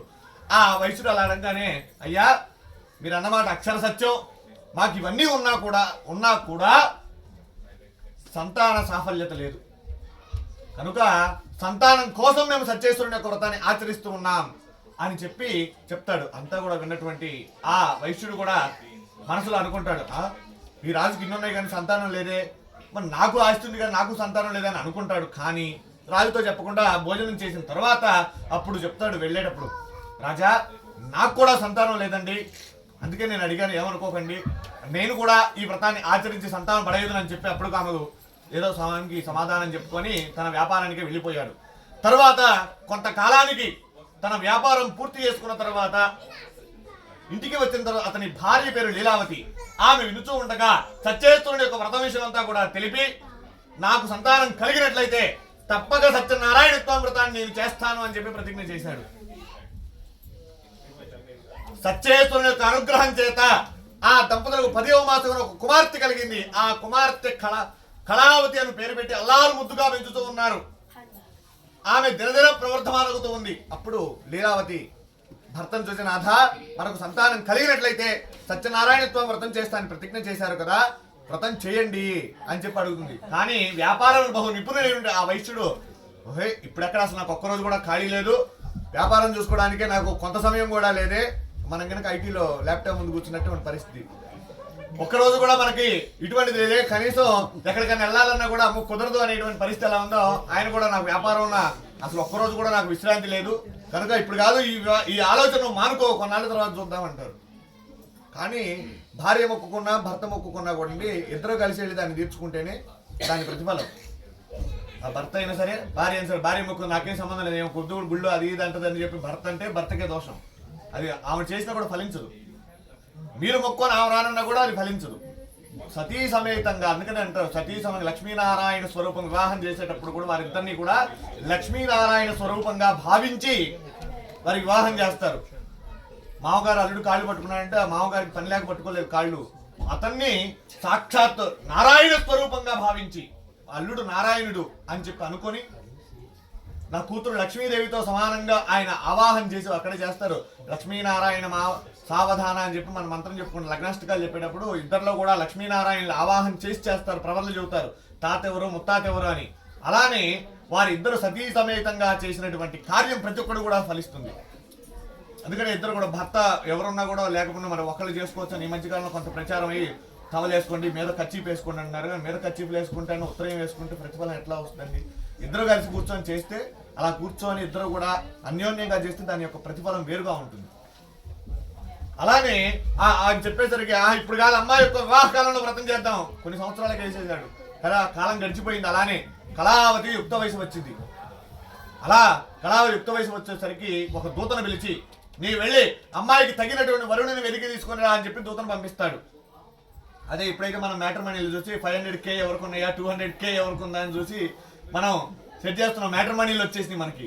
కానీ అప్పట్లో పురోహితులు ఉండేవాళ్ళు, అంటే మనం ఇప్పుడు కూడా మన పల్లెటూరులో మన ఇంటి పురోహితం చేసేవాళ్ళు ఉన్నారు. వాళ్ళకి తెలిసినటువంటి సంబంధాలు ఏవైతే ఉంటాయో పక్కన వాళ్ళు చెప్తూ ఉండేవాళ్ళు. పురోహితులు అంటే పురుణ యొక్క మీ పూర్వీకుల యొక్క హితవు కోరుకొని మీరు శ్రేయస్సుగా ఉండాలని చెప్పేటువంటి వాళ్ళే అర్చకులు, పురోహితులు. ఈ చాలా మంది తెలియక పంతులు అని దాన్ని కూడా తగిలిచ్చారు, దరిద్రమైన వాడు. అర్చకులు లేదా పురోహితులు స్వామి, ఇది ఒక గౌరవించబడేటువంటి పూజారి అన్నా కూడా తప్పేంటి. పూజని హరించేటువంటి వాడు పూజారి. సంస్కృత పదాలు తెలియక మనం ఇంగ్లీష్లో పడిపోయి సంస్కృత పదాలు మానేసాం. కానీ హరి అంటే హరించడం అని, అంటే ఖండించి వేసేటువంటి వాడు అని సంస్కృతంలో. అర్చక స్వామి అంటే అర్చన చేసేటువంటి వ్యక్తి అని. దాంట్లో చిన్న చిన్న పదాల్లోనే చాలా తేడా ఉంటుంది మనం మాట్లాడేటువంటి దాంట్లో. అలానే ఆ చేసేటువంటి వాళ్ళని పంపించేసరికి ఆ దూత వెంటనే కాంచన నగరానికి పోయి యోగ్యుడైనటువంటి ఒక వైశ్య కుమారుని చూసి తీసుకుని వచ్చాడు. ఆ కుమారుడు తన కూతురికి అన్ని విధాలా కూడా తగినవాడు కూడా చూసి, అది ఇప్పట్లో అయితే మనం నచ్చాలి మాట్లాడుకోవాలి ఇవన్నీ ఉంటాయి. కానీ అప్పట్లో తల్లిదండ్రులు ఒక మాట చెప్పి వాళ్ళ పురోహితులు ఒక మాట పెద్దగా నిశ్చయించారంటే అది లాస్ట్ అంతే. వాళ్ళు అబ్బాయిని చూసేది కూడా ఏముండదు, అది అందరికీ కూడా తెలిసినటువంటిది. ఇప్పుడంటే మనం చూడాలి నచ్చాలి, మళ్ళీ మనకి ఆ కేలు నచ్చాలి, లాస్ట్లో ఉన్న కేలు నచ్చి అంతా అయిపోతేనే సిగ్నేచర్ పెడతాం. కానీ అప్పట్లో ఒక మాట ఇంట్లో ఉన్నటువంటి వాళ్ళు చెప్పారు, తాతగారు తండ్రి ఎవరో చెప్పారంటే కట్టుబడిపోయేవాళ్ళు అంతే. అలా ఆ దూత వెళ్ళి తీసుకొచ్చేసరికి ఆయన చూశాడు అన్ని విధాలు, అబ్బా నాకు బ్రహ్మాండమైన సంబంధం ఇచ్చారు మీరు, మా అందు మీకు అపారమైన ప్రేమ ఉందన్నాడు. వాళ్ళకు మహావైభవంగా వివాహం జరిపించాడు.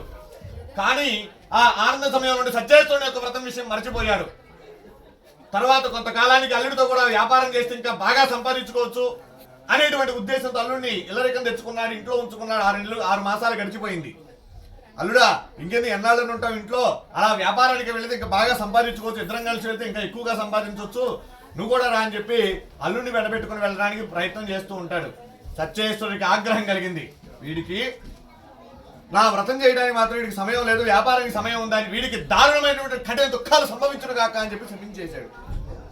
చూశాడు, ఉపేక్షించాడు. కొన్ని సంవత్సరాలు గడిచిపోయినాయి. కానీ అప్పటికి కూడా మనసు మారకపోతే దండం దశగుణం భవే, దండిస్తే కానీ గుణం మారుతుంది. దశగుణాలు కూడా మారిపోతాయి. 10 గుణాలు ఇటువంటి ఉన్నా కూడా దండన పడుతూ ఉందనుకోండి, అమ్మో ఇది కాదు ఎందుకు వచ్చింది కొడతారని చెప్పి మారిపోతూ ఉంటారు. మరి ఇక్కడ పిల్లలు కొడితేనే ఓ దెబ్బ ఏం తీసుకెళ్ళి లోపల పెడతారు. మన దగ్గర అయితేనే 20 కోట్లు కొట్టినా కూడా అది వాళ్ళ కుటుంబ సమస్య, మనకు సంబంధం లేదని చెబుతారు. అందుకని భారతదేశం ఒక అన్నిటికీ కూడా అతీతమైందని చెప్తారు. అలా ఉండేసరికి సరే అని చెప్పి అనుకొని వాళ్ళిద్దరూ కూడా మామాళ్ళిద్దరూ కూడా రత్నసానపురములకు చేరిన ఆ రత్నసానపురమును చంద్రకేతు మహారాజు పరిపాలిస్తూ ఉన్నాడు.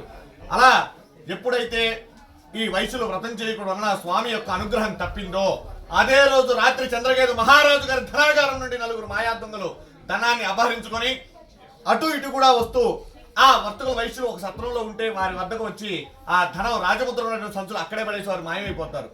రాజభటులు నలుమూలలా కూడా వెతుకుతూ ఆ వైశ్యుల సత్రం దగ్గరకు వచ్చేసరికి అక్కడ స్వామి యొక్క రాజముద్రతో ఉన్నటువంటి సంచులు అక్కడ ఉండేసరికి అరే వీరిద్దరే దొంగలు, మనం వచ్చేసరికి మనం నటిస్తూ ఉన్నారు అని చెప్పి వారి దగ్గరకు వెళ్ళి లేపుతారు. లేవండి లేవండి మాకు దొరికిపోయారులే కానీ లేవండి అని చెప్తే వాళ్ళు ఒక్కసారిగా దిగ్భ్రాంతి చెంది లేచి చూసి అయ్యా మీరెందుకు వచ్చారంటే ధనం ఉన్నటువంటి చిక్కలేవని మీరే మా దొంగతనం చేసి మా ధనాగారం నుండి ఇక్కడ వచ్చి పడుకొని నటిస్తూ ఉన్నారని చెప్పి రాజభటులు వారితో వాగ్వాదం చేసి వారిని కట్టి వీళ్ళని రాజు వద్దకు తీసుకుని వెళదామని చెప్పి రాజభటులు వాళ్ళిద్దరిని కూడా బంధించి వేస్తారు. ఇంకనూ వారి పడవైన సామానుడు కూడా తీసుకొని వెళతారు. రాజు దగ్గర తీసుకుని రాజా ధనముతో కూడా చోరులను పట్టి తీసుకొని వచ్చాము, విచారించి వీరిని తగిన శిక్ష విధించండి అని చెప్పి చెప్తారు. కానీ రాజు ధనము చోరులు ఇద్దరు దొరికిన తర్వాత విచారించే అవసరం లేదు, వీరిని తీసుకుని పోయి కారాగారంలో బంధించని ఆజ్ఞాపిస్తాడు. వెంటనే వారిద్దరు కూడా తీసుకుని పోయి రాజభటులు కారాగారంలో బంధించి వేస్తారు. వారు మేము వైశ్యులం అండి, మేము వ్యాపారం కోసం వచ్చాము, దారిలో వెళుతూ ఇక్కడ ఆగామని చెప్పి ఎంత ప్రార్థించినా కూడా వారి మాట విని వారు ఎవరు కూడా లేకుండా వెళ్ళారు. ఇంకనూ వారి ఇంట ఉన్నటువంటి లీలావతి కళావతి అనేక కష్టముల పాలయ్యారు. వారి ఇంట ఉన్నటువంటి ధనవంతులు కూడా దొంగలు అపహరించుకుని పోయారు. తినడానికి తిండి కూడా లేక ప్రతి ఇల్లు తిరిగి భిక్షం ఎత్తుకుని బ్రతుకుతూ ఉన్నారు. అలా కళావతి అన్నము లేక తిరుగుతూ ఉన్నది. ఒక సద్బ్రాహ్మణుని గృహములో సాయంకాల సమయంలో సత్యనారాయణత్వం వ్రతం జరుగుతూ ఉండగా ఆ కళావతి అక్కడే ఉండి వ్రతము పూర్తయినంతగా అక్కడే ఉండి భక్తితో వ్రతకథ విని స్వామి యొక్క తీర్థ ప్రసాదాన్ని స్వీకరించి తన ఇంటికి తన తల్లికి కూడా ప్రసాదాన్ని తీసుకుని వస్తుంది.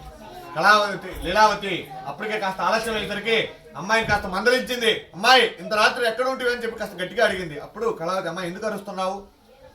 ఒక బ్రాహ్మణుని గృహంలో సత్యనారాయణ స్వామి వారి వ్రతం జరుగుతూ ఉండగా ఆ వ్రతము పూర్తయినంతగా అక్కడే ఉండి కథ విని ప్రసాదాన్ని కూడా నేను తిండికి తీసుకొని వచ్చాను నీ కోసం అని చెప్పి ప్రసాదం తీసి తల్లికిస్తుంది.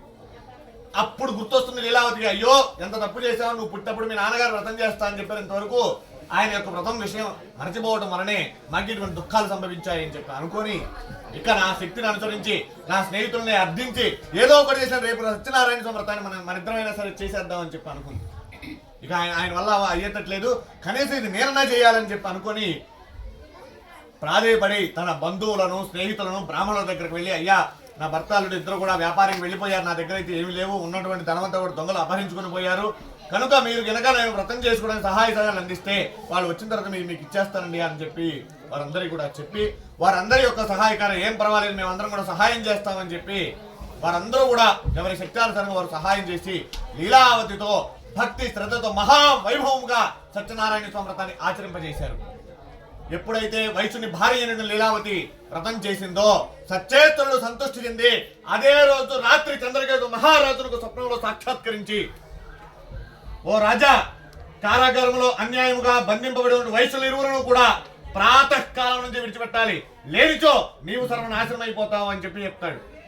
వెంటనే రాజు నిద్ర నుంచి మేల్కొని ఒక్కసారి అటు ఇటు కూడా ఎక్కడ ఎవరు కూడా లేకుండా ఉండేసరికి ఇదంతా కూడా కళ అని చెప్పి అనుకుని మళ్ళీ భయంతో నిద్ర కూడా రాకపోగా మరునాడు ఉదయాన్నే మంత్రులను పురోహిత అందరినీ కూడా పిలిపించి సభ చేసి రాత్రి తనకు వచ్చినటువంటి కళ వారందరికీ కూడా చెప్పి ఏం చేయాలని చెప్పి అడుగుతారు. వారందరూ కూడా ముక్త కంఠదయ్యా, వచ్చినటువంటి సత్యదేవుడు సామాన్యమైనటువంటి వ్యక్తిగా సాక్షాత్ నారాయణో సత్యదేవః, ఆయన మనం తట్టుకోవడం చాలా కష్టం, మనకెందుకు ఎవరో దాన్ని పోయి ఇద్దరు చేసుకుని చెరసాలలో వాళ్ళకి భోజనం పెట్టడం, వాళ్ళని విడిచిపెట్టేద్దామండి, వారి దగ్గర మనం స్వాధీనం చేసుకున్నటువంటి ధనవంతా కూడా వారికి ఇచ్చేద్దాం, మనకు వద్దండి, ఆయన చెప్పాడంటే వాళ్ళు కాదు, వాళ్ళు నిర్దోషులు, మనమే తప్పు చేశామని చెప్పి చెప్తారు. అలా చెప్పేసరికి రాజు నిశ్చేషుడై వెంటనే వారిద్దరిని కూడా బంధువుముక్తులు ఇక్కడికి తీసుకుని భటులకు ఆజ్ఞాపిస్తాడు. భటులు వెళ్ళి వారిద్దరిని కూడా చెరసాల నుండి బంధువుముక్తులు తీసుకుని వస్తూ ఉంటారు. కానీ ఆ వైశ్యులు మాత్రం ఇంకా భయపడిపోతూ ఉంటారు. అసలు ఈ రాజు మూర్ఖుడు, చెప్పినా కూడా రెండో ఇంకనే ఎటువంటి శిక్ష ఉరిశిక్ష వేస్తాడో ఏమో అని చెప్పి వణికిపోతూ వస్తూ ఉంటారు.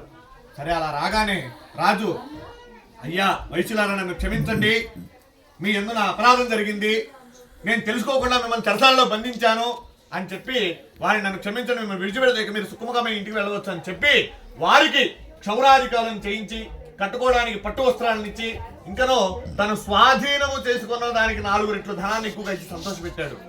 ఆ వైశ్యులు కూడా చాలా ఆనందించి, ఆహా మనం వ్యాపారం చేసినప్పుడు ఇంతకన్నా ఎక్కువ సంపాదించే వాళ్ళం కాదేమో, చెరసాలలో ఉంటే ఉన్నాం కానీ మహావైభవం దానికి ఫలితం దక్కింది, కులం చెడ్డ ఫలితం దక్కడం అంటే అదే అనుకొని సంతోషించి మరి ఇంకా రాజుగారు నమస్కారం వెళ్ళొస్తామండి, మేము కూడా చాలా సంవత్సరాలు అయింది కదా, ఇంటికి వెళ్ళిపోతామని చెప్పి రాజుకు నమస్కారం చేస్తాడు. ఆ రాజు కూడా ఇక మా రాజ్యంలో మళ్ళీ ఎవరో కూడా మీరు యథేచ్ఛగా మీరు మీ ఇంటికి వెళ్ళవచ్చు అని చెప్పి వారికి అనేకమైన నవరత్నం అనే ఖచ్చితమైనటువంటి దివ్యమైన ఆభరణాలన్నీ కూడా వారికి సమకూర్చి పడవ నిండా నింపేసి పంపించి వేశాడు. ఆదరంగా వారు కూడా ఇద్దరు నమస్కారం చేసుకొని ఇక తమ నగరానికి బయలుదేరి వెళుతూ ఉన్నారు. స్కాందే రేవాకండే సత్యేశ్వర వ్రతగదాయాం తృతీయోధ్యాయ సమాప్తః.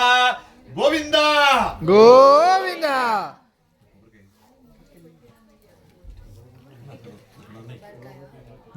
పెట్టినా మొదలు పెట్టేసి ఇంకోటి ఉంటుంది చూడాలి. బంగారం ఇంకా ఉన్నాయా? ఇంకా లేవా? ఇంకోటి పెట్టేసి ఇంతనా రెండు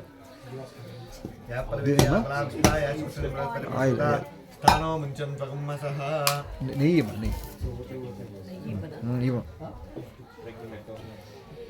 తీసుకోండి.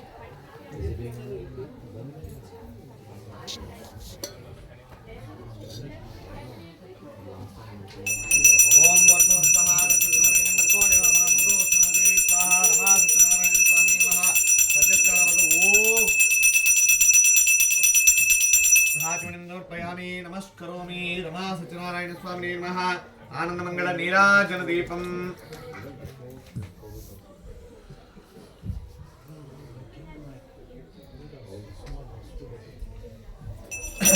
శ్రేయకాంతాయ కళ్యాణనిధే హృదయేర్ధినాం శ్రీ వెంకట నివాసాయ శ్రీనివాసాయ మంగళం.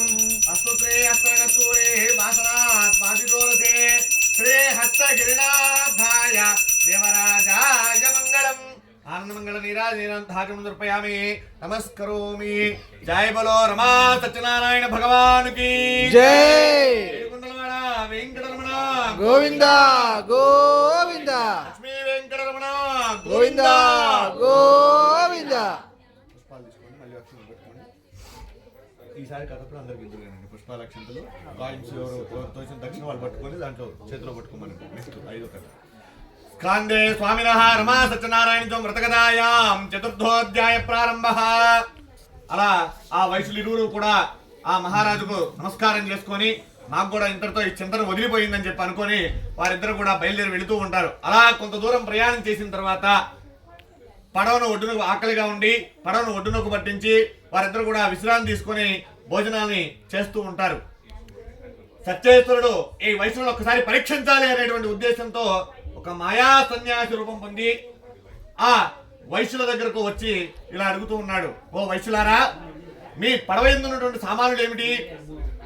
ధనముతో బాగా నిండుగా ఉన్నట్టుందే పడవ అని చెప్పి అన్నాడు. బాగా ధనగర్వంతో ఉన్నవారు కావున వైశ్యుడు పరిహాసంగా నవ్వుతూ, ఒరే సన్యాసి, మా పడవలో ఏమన్నదో నీకెందుకు? మా ధనాన్ని అపహరించడానికి ఆలోచిస్తూ ఉంటివా? మా పడవలో ఆకులు అలమలు తప్ప మరేమీ కూడా లేవు అని చెప్పి బదులు సమాధానం చెప్పారు. ఇంకనో అనేక విధాలుగా ఆయనతో పరిహాసాలు ఆడారు. ఆయన మంచిది నాయన, అట్లే అవుగాక, సుభిక్షం అలానే ఉండండి అని చెప్పి అనుకొని ఆయన కూడా వెళ్ళి అదే చెట్టు పక్కన విశ్రాంతి తీసుకుంటూ ఉంటాడు. తర్వాత వయసులో శుభ్రంగా ఆకలి తెచ్చుకున్నారు. ఇంక దాని ఇంకా మనం కడుపు నిండింది, ఇక బయలుదేరుదాం మనం అని చెప్పి అనుకొని పడవ దగ్గరకు వచ్చేసరికి బరువు తగ్గి పడవ పైకి తేలి ఉంది. త్వరగా పడవలోకి ఎక్కి చూడగా ధనముతో ఉన్నటువంటి సంచులకు బదులు ఆకులు అలమల్లో ఉంటూ చూసి మూర్ఛిల్లి విలపిస్తూ ఉన్నాడు అల్లుడిని పట్టుకొని. అప్పుడు అల్లుడు, మామా, చేర్చడం వలన ప్రయోజనం ఏమున్నది? నీ నోటికి హద్దు అదుపు లేకుండా ఆ సన్యాసిని ఇష్టం మాట్లాడావు. ఆయనే శపించాడు కనుక ఇలా జరిగింది. ఇక ఏం చేసినా కూడా ఆ సన్యాసి చేయవలను. నువ్వు ఆయన దగ్గరికి వెళ్ళి ఆయన కాళ్ళ మీద పడటం మంచిది, నా కాళ్ళ మీద పడితే ఏమొస్తాయి అని చెప్పి అనేసరికి ఒక్కసారిగా నిశ్చేషుడైపోయి, అంత తప్పు చేసావు మనం అనుకొని పరుగున ఆ సన్యాసి వద్దకు వెళ్ళి సాష్టాంగ నమస్కారం చేసుకొని, అయ్యా, మీరెవరో మహాత్ములు, మిమ్మల్ని గుర్తుపట్టకుండా ఉన్నాను, నన్ను క్షమించండి. మీలాంటి వారిని బ్రహ్మాది దేవతలు కూడా మిమ్మల్ని గుర్తింపజాలరు. ఇక నేనెంత వాడినండి, నాపై కరుణ చూపండి, నా ధనం నాకు వచ్చినట్లు చేసి నన్ను అనుగ్రహింపండి స్వామి అని చెప్పి అనేక విధములా ప్రాధేయపడ్డాడు.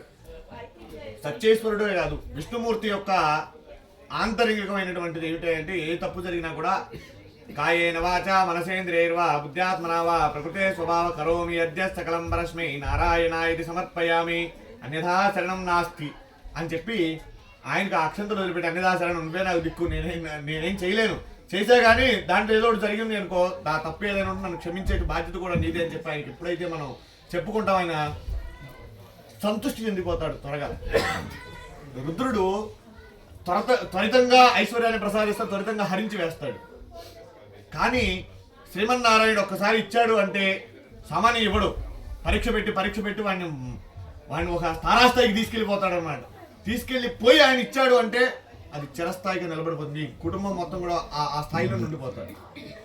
కనుక ఆయన ఎప్పుడైనా సరే ప్రాధేయపడి ఇచ్చేస్తే ఎటువంటి దానికి కూడా నివారణ అన్యథా శరణం నాస్తి అని చెప్పి ఆయన పాదాల మీద పడిపోయి పాదాలు పట్టుకుని వదలకుండా ఉండేసరికి మళ్ళీ ఆయన లేపి, నీకు దైవ ప్రాతికూల్యం వలన ఇటువంటి దుఃఖాలు సంభవిస్తూ ఉన్నాయి, నువ్వు వ్రతం చేస్తా అని చెప్పి సత్యేశ్వరుని యొక్క వ్రతం చేయకుండా వలనే నీకు ఇటువంటి దుఃఖాలు సంభవిస్తూ ఉన్నాయి అని చెప్పి ఆ వ్రతమాచరించమని చెప్పి మళ్ళీ ఆ వ్రతకుని ధనవంతుడు కూడా ఉండడం వరమించాడు. తర్వాత వైశ్యుడు త్వరగా పడవ దగ్గరకు సంచులని కూడా చూసేసరికి ధనవంతా కూడా యథాప్రకారం ఎక్కడిదక్కడ ఉండడం చూసి చాలా ఆనందించి ఆ సత్యేశ్వరుని యొక్క దైవంలో తన ధనం తనకు చాలా సంతోషించిన వాడే ఇక మనం ఇక్కడ ఉంటాం మంచిది కాదు, ఇక వెళ్ళిపోదాం మనం అని చెప్పి బయలుదేరి వెళ్ళిపోతూ ఉంటారు. అలా కొంత దూరం ప్రయాణం చేసిన తర్వాత అల్లుడా అదే మన రత్నపురం అని చెప్పి మనం వచ్చేసాం మన నగరానికి అని చెప్పి దూతను నగరానికి పంపిస్తారు. తమ రాకను భార్యాభర్తలు తెలిపిన దూతను పంపిస్తారు వారిని తీసుకురమ్మని. ఆ దూత నగరానికి వెళ్ళి ఇంటికి వెళ్ళేసరికి వారి ఇంట సత్యనారాయణత్వ వ్రతం జరుగుతూ ఉంది. ఎప్పుడైతే దూత చెమ్మ లీలావతి కళావతిని భర్తాలుడు ఇద్దరు కూడా వచ్చి ఉన్నారు, పడవ ఇప్పుడే రేవులో చేరింది, మీ ఇద్దరిని కూడా వెంటబెట్టుకుంటామని చెప్పారమ్మా, నన్ను పంపించారని చెప్తారు. కానీ ఆ సమయాన సత్యనారాయణ స్వామి వ్రతం జరుగుతూ ఉంటే కళావతి లీలావతి అమ్మాయి కాస్త వ్రతాన్ని త్వరగా ముగించరా, నేను నా భర్తను చూడడానికి వెళుతాను, నువ్వు కూడా అక్కడికి రా త్వరగా ముగించి అని చెప్పి చెప్తుంది. కాస్త భర్తను చూడాలని తొందరలో తను వెళ్ళిపోతుంది. కూతుర్ని కాస్త తొందర చేసింది. సరే కళావతి కూడా పూజ పూర్తి చేసింది కానీ తన భర్తని చూడాలనేటువంటి తొందరలో తను కూడా వెళ్ళిపోయింది. కానీ ఆ వెళ్ళేటువంటి తొందరలో ఉండి సత్యేశ్వరుని యొక్క తీర్థ ప్రసాదాన్ని తీసుకోవడం మర్చిపోయింది.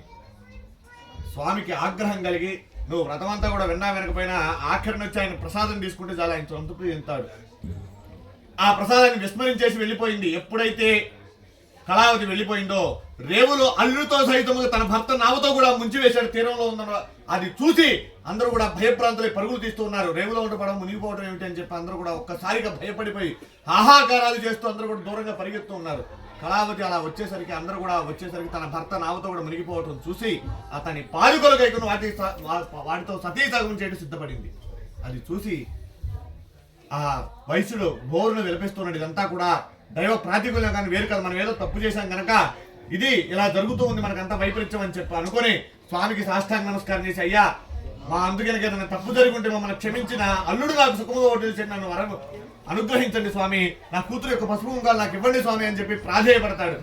అంతా కరుణ వహించినటువంటి గరుత్మంతుడు ఆకాశవాణి నుండి వినబడి, ఓ వైశ్యుడా, నీ కుమార్తె పూజ పూర్తిగానే చేసినది కానీ సత్యదేవుని యొక్క ప్రసాదం తీసుకోవడం మర్చిపోయినది.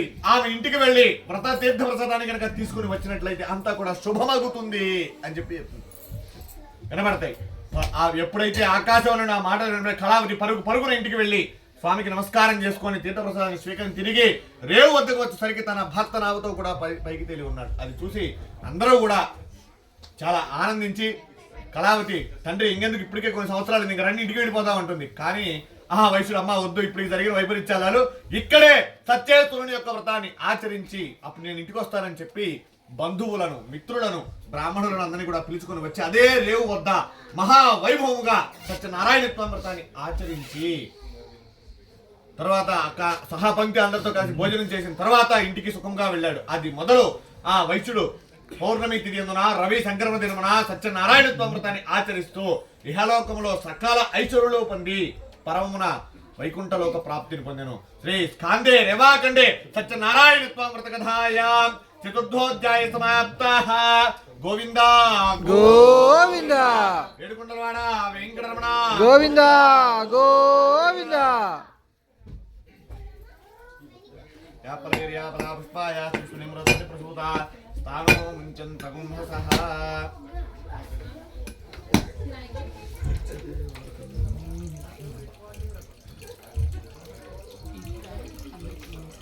అవునండి, ఇది హారతి అయిపోయినాక ఇచ్చేది.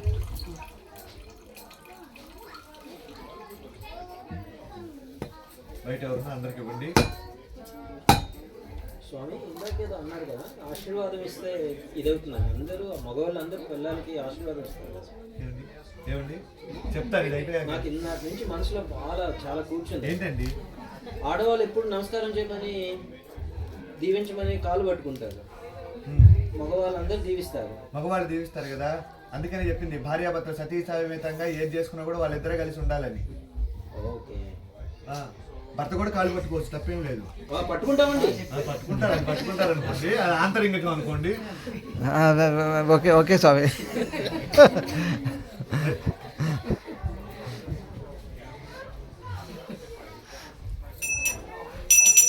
ఓం భూర్భువః తత్సవితుర్వరేణ్యం భర్గో దేవस्य धीमहि धियो यो न प्रचोदयात् అమృతో వస్తున్నది. ఓం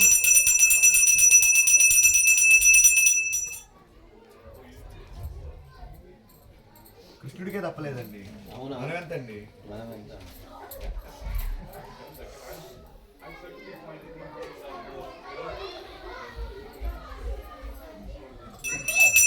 సుందరాయ సుమంగాయ మంగళాయ మహోజస్తే సింహశైల నివాసాయ శ్రీ లక్ష్మీనాథాయ మంగళం. తులామూలావతీర్ణయ తోషిత హిరసూరయే సౌమ్యజామాత్రమణయే శేషాంచ యాస్తు మంగళం. ఆనందమంగళ నీరాజ నీరంధాచమనం సమర్పయామి. నమస్కరోమి. లక్ష్మీ వెంకటరమణ గోవింద గోవింద రమా సత్యనారాయణ భగవానుకి జై. మీరు తీసుకోండి.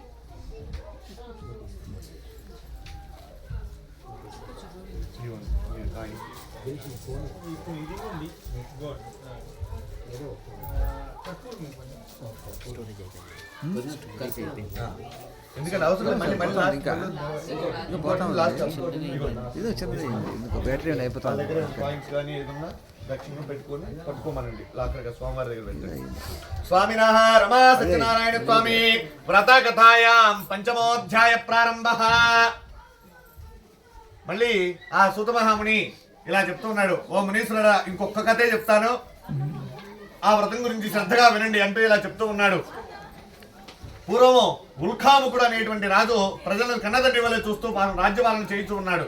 అతను ఒకనాడు అరణ్యానికి వెళ్ళి అనేకమైనటువంటి క్రూరమైనటువంటి జంతువులన్నీ కూడా సంహరించి తిరిగి వస్తూ మార్గములో బాగా అలసిపోయి ఒక మారేడు చెట్టు కింద గొల్ల పిల్లలందరూ కూడా కలిసి సత్యనారాయణ స్వామి వ్రతాన్ని చేస్తూ ఉన్నారు.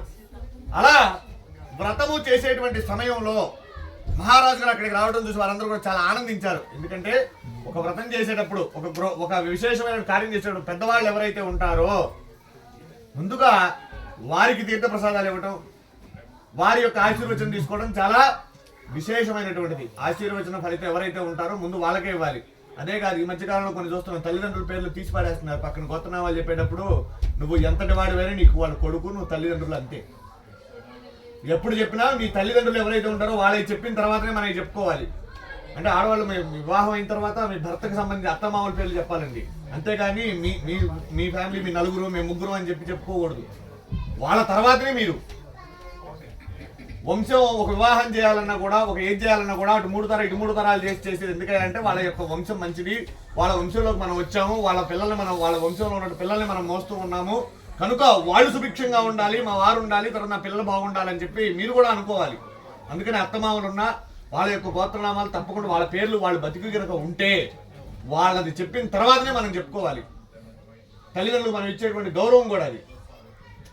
అలానే మన ఇంటికి ఉన్నటువంటి ఏదైనా కార్యం చేసేటప్పుడు కనుక అత్తమామలు ఉన్నా తల్లిదండ్రులు ఉన్నా ఎవరున్నా సరే ముందుగా వాళ్ళ ఆశీర్వచనం తీసుకొని వాళ్ళకి తీర్థప్రసాదాన్ని ఇచ్చిన తర్వాతనే మనం తీసుకోవాలి. అలానే గౌరవంతో రాజుగారు అక్కడ వచ్చేసరికి గొల్ల పిల్లలందరూ కూడా చాలా ఆనందించి, ఆహా ఇక్కడ మన అదృష్టం, దేశానికి మన రాజుగారే వచ్చాడు ఇవాళ మనం వ్రతం చేసేటువంటి సమయంలో, ప్రసాదాన్ని ముందు ఆయనకి ఇచ్చిన తర్వాత మనం తిందామని చెప్పి అనుకొని ప్రసాదాన్ని రాజు ముందర పూజ పూర్తి కాగానే స్వామి దగ్గర ప్రసాదం తీసుకుని వెళ్ళి ప్లేట్లో పెట్టుకుని వెళ్ళి అక్కడ పెట్టారు, ఒక ఆకులో తీసుకుని వెళ్ళి. కానీ ఆ మహారాజుకి ఆ ప్రసాదం చూడగానే తినబుద్ధి కాలేదు. ఎందుకు కాలేదంటే మనోగర్వచ రూపేణ అహం ధనధాన్యమితం బ్రవేత్.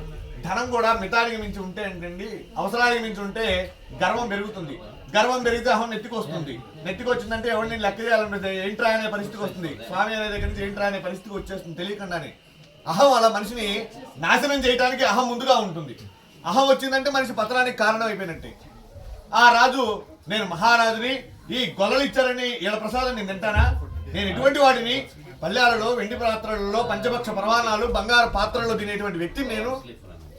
వీళ్ళు ఇచ్చిన మర్యాదల్లో తింటానని ప్రసాదం అని చెప్పి అనుకున్నాడు. అక్కడ ఉన్నటువంటి స్వామి కనీసం కూడా నమస్కారం కూడా చేయకుండా చిచి గొల్లల దేవుడు నేనెందుకు దండం పెట్టుకోవాలని చెప్పి వెళ్ళిపోయాడు. కానీ సత్యేశ్వరుడి అపారమైన ఆగ్రహం కలిగింది. వీడికి దారుణమైన కఠిన దుఃఖాలు సంభవించుడు కాక అని చెప్పి చెప్పించాడు ఆ మహారాజుని. అతని యొక్క 9 కుమారులు మూర్చిపోతారు. ఎటువంటి రోగమో ఏదో ఎవరికి కూడా తెలియదు. దేశ విదేశాల నుంచి ఎంతమంది వైద్యులు వచ్చినా కూడా వైద్యం అంతా కూడా వికటిస్తూ ఉంటుంది. ఎటువంటిది కూడా సత్ఫలం అవ్వదు. అనేకమైనటువంటి హీతి బాధలు సంప్రాప్తించిన ఆ మహారాజుకి ఇంకనూ తన రాజ్యంలో కరువు తాండవం చేస్తూ ఉంది. చుట్టుపక్కల మిత్రులుగా ఉన్నటువంటి రాజులందరూ కూడా శత్రువుల ఈ రాజ్యం దండయాత్ర ప్రకటిస్తారు. ఇవన్నీ కూడా దరిద్రాన్ని గురించినటువంటి రాజు తనలో తానిట్లో ఒకనాడు సాయంకాలం అనుకుంటున్నాహా, ఆ రోజు అరణ్యంలో గొల్లలు ఇచ్చారని నీచంగా భావించి సత్యనారాయణ స్వామి ప్రసాదాన్ని నేను తిరస్కరించానే, ఎంత దరిద్రుడిని నేను. ఆయనకు ఆగ్రహం కలగడం అనేది నాకు ఇటువంటి దుఃఖాలు సంభవించినాయి. ఈ దరిద్రానికి కారణం కూడా అదే. నేను చేసినటువంటి చిన్న తప్పు వల్ల ఇదంతా జరుగుతుంది. అందరూ కూడా దేశంలో ఉన్నటువంటి అదే రాజు భ్రష్టుడైతే దేశం మొత్తం భ్రష్టత్వం అవుద్దని, ఒక ఇంట్లో ఒక మంచోడు లేకపోతే తండ్రి సరైన స్థానంలో లేకపోతే మొత్తం కుటుంబం అంతా కూడా వినాశనం అవుతుంది. అలానే రాజు సరైన లేవు, నేను ఒక్కడిని చేయటం వల్ల వీళ్ళందరూ కూడా నా పాపం వీళ్ళందరికీ అంటగట్టుకుని వీళ్ళందరూ కూడా ఇబ్బంది పడుతూ ఉన్నారే. కరువు తాండవం చేస్తూ ఉంది. పశుపక్షాలు కూడా నీళ్లు లేని పరిస్థితి ఉంది. ఎంత దరిద్రం దాపరించింది నాకు. నా వల్లే కదా ఇదంతా. ఈ తప్పును నేనే సరిదిద్దుకోవాలి అని చెప్పి అనుకొని మంత్రులు పురోహిత అందరినీ కూడా వెంట పెట్టుకొని ఆ గొల్లపిల్లలు అందరి చెంతకు వెళ్ళి నన్ను క్షమించండి, మీతో కలిసి నేను వ్రతం చేయడానికి నేను సంకల్పించుకున్నాను, మీ అందరి యొక్క సహాయ సహకారంతో నేను వ్రతం చేస్తా అని చెప్పి వాళ్ళందరినీ కూడా పిలుచుకొని వచ్చి అందరితో సహపంక్తిగా సచ్చేతుని యొక్క వ్రతాన్ని ఆచరించి, అయ్యా స్వామి నన్ను క్షమించు, ఏదో బుద్ధి తక్కువయి అలా అహంకారంతో మాట్లాడానని చెప్పి ఆయన ప్రాధేయపడి వారందరితో కలిసి వ్రతాన్ని ఆచరించి వాళ్ళందరి సమక్షంలో సహపంక్తిగా అన్నదానం చేసి భోజనం చేశాడు. ఎప్పుడై అదే మర్రి ఆకులతో ఏ మర్రి ఆకునైతే వద్దన్నాడో ఆయన మర్రి వృక్షం వటవృక్షం ఆయన సాక్షాత్ నారాయణ స్వరూపం. ఆయన సంతృష్టి చెందే అదే రోజు అతని యొక్క 9 కుమారులు కూడా ఒక్కసారిగా లేచి నించుంటారు. అందరూ కూడా చూసి ఆశ్చర్యపోతారు. ఆ మహారాజు యొక్క పుత్రులు వీరోచితమైనటువంటి విద్యతో చుట్టుపక్కల ఏ రాజులైతే ఈ రాజ్యమే దండయాత్ర ప్రకటిస్తారో వారందరి మీద కూడా వీరే దండయాత్ర చేసి మహారాజును ఏకచక్రాధిపతిని చేస్తారు. ఇంకా క్రమంగా దరిద్రం అంతా కూడా కరువు అంతా కూడా పోయి సుభిక్షంగా పంటలు పండి పశు సమృద్ధి అవుతుంది. అందుకని గోబ్రాహ్మణ పశు సమృద్ధి అని చెప్పి చెప్తారు. సర్వే జనానాం సుఖినో భవంతు. ప్రతి ఒక్క దాంట్లో కూడా సర్వే జనానాం సుఖినో సమస్త సన్మంగళ ఉంటే లోకం మొత్తం బాగుంటే, అర్చకులు బాగుంటే, దేశం బాగుంటే, భగవంతుడు బాగుంటే ఉన్నటువంటి ప్రజలందరూ కూడా పశుపక్షాదులు మనతో జీవించేటువంటి ప్రతి ఒక్కటి కూడా బాగుండాలని కోరుకోవాలి. అందుకని సర్వే జనానాం సుఖినో భవంతు సమస్త సన్మంగళాని భవంతు అంటే ఇంట్లో ఉన్న ప్రతి ఒక్కరి ఇంట్లో కూడా అమంగళం జరగమని ఎక్కడా కూడా లేదండి. అందరూ కూడా మంగళంగా జరిగి అందరూ కూడా మంచిగా ఇల్లు కొనుక్కొని సుభిక్షంగా ఉండాలి, సౌఖ్యంగా జీవించాలి, ఆరోగ్యంతో పరిపూర్ణంగా ఉండాలని చెప్పి ప్రతి ఒక్క శాస్త్రంలో కూడా చెప్పింది. వారిని కూడా అనుకొని వారందరూ కూడా అప్పటి నుంచి కూడా ఆయన అనుకుంటాడు, ఓహో ఒక మహారాజుని నేనే తుడిలో తప్పినటువంటి ప్రమాదం, చిన్న తప్పిదం చేస్తే రాజ్యం అంతా అతలాకుతలం అయిపోయింది, ఇక సామాన్యమైన ప్రజల పరిస్థితి ఏమిటి, ఇట్లాంటివి జరుగుతాయని చెప్పి అప్పటి నుంచి కూడా మన రాజ్యంలో అందరూ కూడా సుభిక్షంగా ఉండాలని చెప్పి వివాహ సమయంలో, నూతన గృహప్రవేశ సమయంలో, పౌర్ణమి తిథి అందున, ఏకాదశి నాడు, మార్గమాసమున, కార్తీక మాసమున, శ్రావణ మాసం నందు సచ్చేతుని యొక్క వ్రతాన్ని ఆచరించాలి అని చెప్పి అప్పటి నుంచి ఇప్పటి వరకు కూడా మనం ప్రతి ఒక్క కార్యంలో కూడా సత్యనారాయణ స్వామి వ్రతాన్ని ఆచరిస్తూ ఉన్నాం. ఏదైనా వివాదాలు సంభవించినప్పుడు, అనారోగ్యంతో బాధపడుతున్నప్పుడు స్వామి యొక్క వ్రతాన్ని కనుక ఆచరించినట్లయితే భక్తి శ్రద్ధలతో దాని నివారణ జరుగుతుంది. అలానే హితి బాధలు జరుగుతున్నప్పుడు కానీ, ఉద్యోగంలో పెనుమార్పులు వస్తున్నప్పుడు కానీ సత్యేతుని యొక్క వ్రతాన్ని కనుక మనం ఆచరించాలన్నీ కూడా సుభిక్షంగా ఉండి మనందరం కూడా సుభిక్షంగా ఉంటాం. సర్వే జనానాం సుఖినో భవంతు సమస్త సన్మంగళాని భవంతు నిత్య శ్రీరస్తు నిత్యమంగళాని భవంతు. శ్రీ రమా సత్యనారాయణ స్వామినః వ్రతగతాయాం పంచమోధ్యాయ సమాప్తః. ఏడుకొండలవాడ వెంకటరమణ గోవింద గోవింద. శ్రీ వెంకటరమణ గోవింద గోవింద. రాజా రామచంద్ర భగవాన్ కి రామభక్త హనుమాన్ కి పవనసుత హనుమాన్ కి జై శ్రీమన్నారాయణ. జై శ్రీమన్నారాయణ. మీరు ఒకసారి కొబ్బరికాయ కొట్టేసి నిల్లావండి, వాళ్ళు వచ్చి పుష్పాలక్షంతలు వేస్తారు. అందరూ ఎప్పుడు చెబుతాను లేవండి. అటుపక్క ఆయన రాలేకుండా ఉన్నారు చూడండి, మాట కూడా రావట్లేదు. చాలండి మంత్రం తర్వాత